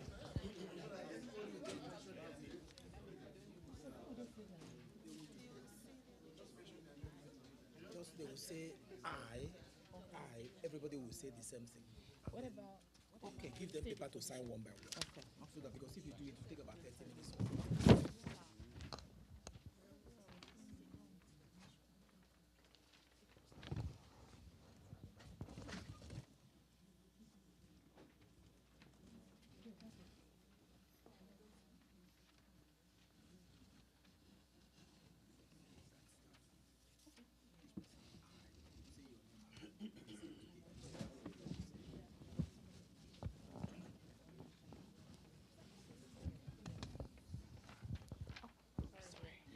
Okay, thank you everyone for your patience. So for the benefits of, just to save time, right? So we're going to do it differently. Everyone is going to say their names and we'll take the whole together. So the mic will go round to every leader and then we'll say them, we'll take it like that. Thank you. So we'll start with the Vice President. I, Adugo Nwako Nanjaka. Hi, Moidin Oyekunle Alagbe. I, Felicia Nkechi Okpala. I, Franklin Odnaka Noje. I, Rita Ibrahim. I, Chiazoka Ikebata. I, Joseph Chinano. I, Victor Ani. Have been duly elected. Haven't been duly elected. As Welfare Officer 2. Of the Association of Nigerians in Nova Scotia. Of the Association of Nigerians in Nova Scotia. Do solemnly affirm that I will faithfully and diligently and honestly perform the duties of my office. That I will faithfully, diligently, and honestly perform the duties of my office. I will uphold and abide by the Constitution and bylaws of ANNS. I will uphold and abide by the Constitution and bylaws of ANNS. I will act in the best interest of the association and its members at all times. I will act in the best interest of the association and its members at all times. I will promote unity, integrity, accountability, and transparency in all my actions. I will promote unity, integrity, accountability, transparency in all my actions. I will discharge my responsibilities with respect, fairness, and commitment to the growth and sustainability of ANNS. I will discharge my responsibilities with respect, fairness, and commitment to the growth and sustainability of ANNS. I will protect the reputation of the association and support its mission and vision. I will protect the reputation of the association and support its mission and vision. I make these solemn declarations conscientiously, believing it to be true and binding upon me. I make this solemn declaration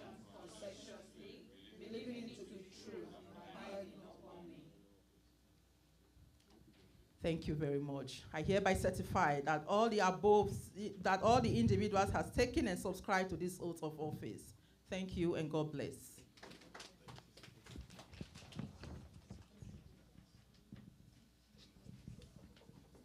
Where's the ex-president? It has not expired.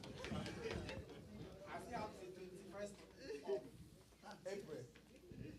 Thank you very much. No. Let's bless the old and the new. Let's join and take the photograph so that it's not for me. I know the thing.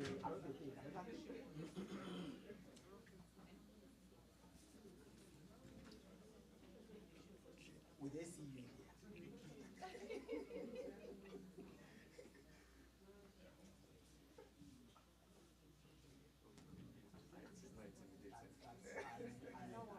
I can't go.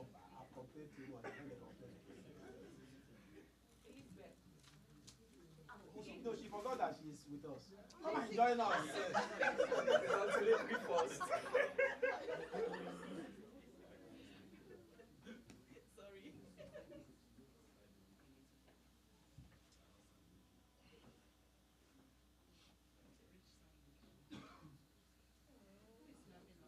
I don't know. Where are we going to see it? I know, Gary Richard, at least we will send that one to them so that they will. So, Mr. President, you are. Okay. Once you speak now, we'll close.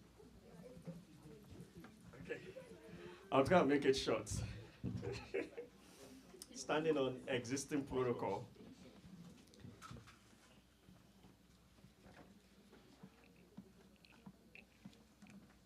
I will start by appreciating everyone that have served in ANNS from time immemorial. I mean, we came in 2:30. I met with Mrs. Catherine Njoku, and who was sharing experience. I think she's above 70, President. Yeah. And the one who gave us the cola nuts. The cola nuts, yes. And I was like, wow. I was speaking with the president of this inaugural meeting yesterday, and I was surprised that they were celebrating 40th anniversary as at last year, Association of Nigerians in British Columbia. And I could imagine how old ANNS is. People have come, that have gone, like President said earlier. Soldier comes, soldier go, barracks remain. And we're also privileged to be in that journey. People that have given their time, given their money, and I want to appreciate them, not in bits, but in excess. As far as my memory can remember, to your husband, Vice President, to Madam Faith, to Flanger, Kunle, to now MLA, to Azuka himself. Papa Yankee, Oh, Papa Yankee. I want to say a very good thank you to every one of them, not only them, the Vice President, and everyone that served in their team. Like I was sharing with friends and colleagues, it's leading any organization is not for the faint-hearted. So for them to have taken nomination and volunteer to serve, they deserve to be honored. And I want to say thank you to every one of them. Thank you, not in bits, but in excess. I want to thank my president, President Azuka. Like, it's a lot of people may not know him, but when you come close to him, you know he's a good man. And I've had the privilege to work closely with him. During my active service then, I can't count the number of times I would leave his house, like maybe 11 p.m., at times 12. And you just see all kind of goodness in him. And I'm so happy, like you have said, he's not going anywhere, he's with us. And we're going to work together to make NS a very better place. It's a journey, and I'm inviting all of us to let us take this journey together. The president have enumerated a lot of things that he would have wished to be done in his tenure, and he'll be working with us to see those things come into realization. There are many things that are in transition, like we know we have the charity in transition, which would also continue to push and see out CRA. We ensure that they give us a response in very good time. We have the website, which We also want to make more commercialized so that it's easy for people to donate to the association and to give to the association. We know we've been having challenges with Stripe, and if they continue to be a bottleneck, I think we have a better payment system today called Zephy. And they are even cheaper because when it comes to paying for gala night, for instance, now, you won't have to be charged. If the ticket is $50, we know that we'll receive $50 in food because Zephy is free of charge, and it's very easy to integrate it into a website because it's ready-made already. So hopefully we can build on that and then see how we can make our website online real-time so that we can always receive information on the go. There are several things we'll be doing in the first few days, just preparing our minds, which is more of stakeholders mobilization, visiting the mosques, visiting the churches. A lot of people are there, they don't know about Association of Nigerians in Nova Scotia. We need to bring them home. There is power in our numbers, and we need to appreciate that. And I'll give an example very quickly. I know one of the things I mentioned was strategic partnership. Somebody said he's paying $50. Where's the value? And I said in the coming days and months before the end of this year, we'll make sure you get that value. And we're looking at partnering with grocery stores, with the filling stations, and what have you. And it's a question of numbers. So, for example, in Nova Scotia today, if we take each family, I want to believe, from all indication, we're about 3,000 Nigerians. But let's be prudent. Let's just take 500 Nigerians in Nova Scotia. And some family will have like 2 cars. And so we say, okay, a family spend like $100 in a week on filling gas. And in a month, that will be 100 times 4, right? That is $400. And so if we multiply that $400 by 500, and then do the math.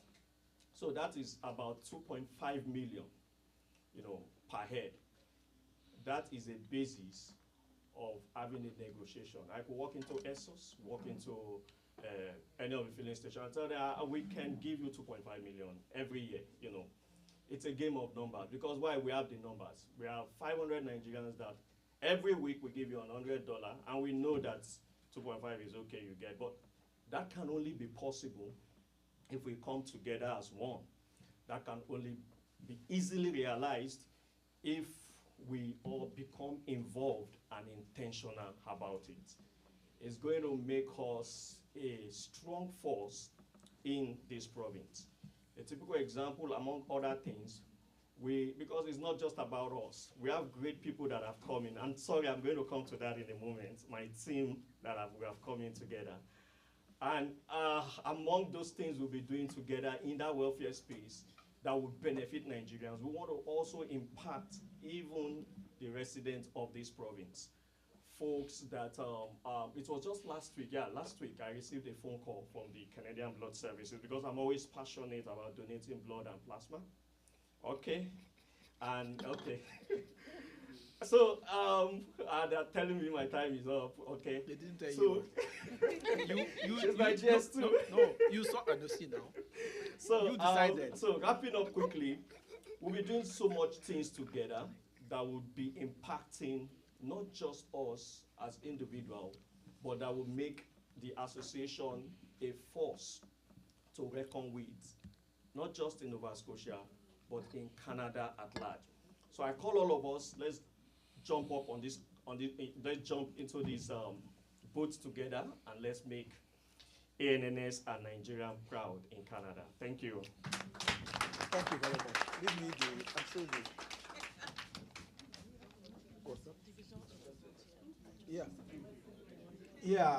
I'm still the president. So, in case you decide, you are wondering, why am I still presiding?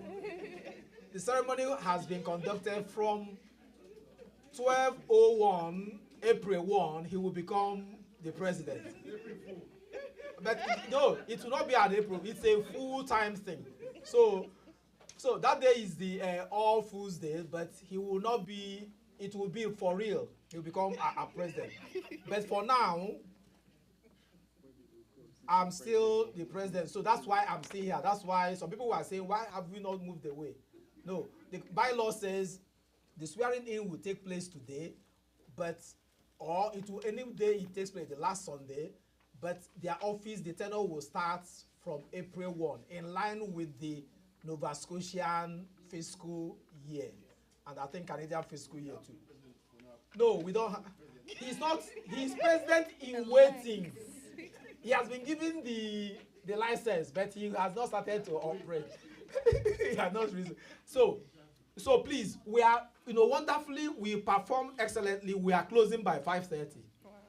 So I didn't know, I was afraid that we will not even make it. Thank you very much for cooperating with us. There was no katakata, so the thing went smooth. The election has been conducted. Yeah, before you do that, please let me put this, because that's part of, I reached out to our brother, Professor George Mbamalo, who's one of the elders we have here, some months back, and asked him, when did we start? Because I saw in the RJSC that we are new. But I heard that we are older than that. He said that the association was created from the Nigerian Students Association in 1984. Tony Okeke was the first president. It was registered in 1987 with the joint stock of companies. But our name now shows that we were registered in 2011. So I asked him how. He said that they registered it, and this is unofficial. They no pay. They forgot. Everybody was busy. They did not pay for the renewal, and their name was removed.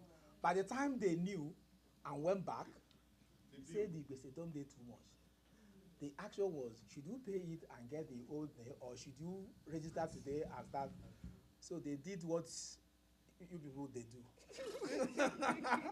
They did the one that will save them more cost. They registered 2011 and left all those things and started. So we are supposed to be 43 years this year. No, from when they started, 84. But when they registered was 87. So the thing was to ask, when should we be celebrating how old we are? Is it from the 84 or from the 87? No. Is it 87 or the recent one? That's what 84. It should be 87 actually. 87 or 2011. They started, no, that was when they were, you can be an association without registering with government. You can, not every, my own we didn't register, but we started maybe 18 something. You can't say we started when government registered. They have been. To register, you are legalizing yourself. Oh, okay, but when they registered as a students association was 1984, but they went to the joint stock to register as a government piece in 1987, which had issues. They lost it and they came back again. So I feel very pained whenever I'm filling any application for grant or something. They say when we and I wrote 2011.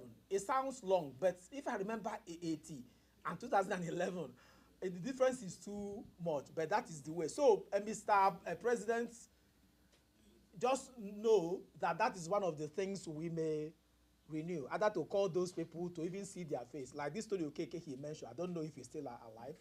If we can get them, maybe call them, together, have a small thing. They might even give us more money to sell. Sorry. So the election result, please let me call that before you do that, so that we can. After that, we move a motion. Can you announce it? Okay. So this is for the confirmation of the board of directors. We have a total of 55 people in attendance, both online and in person. Of that number, about 45 participated in the vote, and the results, we have a 70.9% voted yes to confirm the board of directors to continue a 3-year term. Thank you. So with that, the 5-member board of directors will continue for another tenure of 3 years. Thank you very much. Yeah, you wanted to ask a question. After that, to move a motion for adjournment. Sorry. What you said just now, that the association actually was formed like 39 years ago. So that means we'll be celebrating our 40th next year. Just in case we think it's important to us, it is possible to reactivate what was closed before. If we know how much it's going to cost anyway, and we think we can afford it, it is possible to reactivate it so that the registration date will go back to that 39 years ago, 1987, officially, and they will now amalgamate the two institutions. The two associations, they were amalgamated. They call it amalgamation. So that the information will be up to date. It is possible to do that. So that officially to be reading 1987, we were formed 1987. So that next year we're planning for the 40th. Maybe. Who knows? Thank you. Do a big party. Yeah, good. Thank you. Motion. If that is all, let's move a motion for the. Yeah, this is 5:32.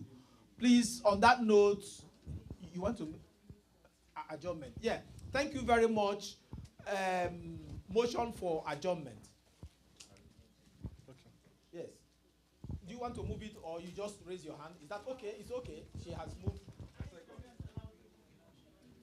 for adjournment. Yes.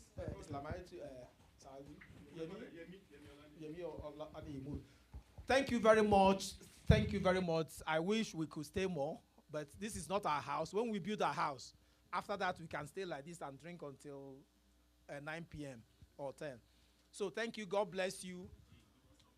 I will continue to talk, and before we leave, we will thank you finally.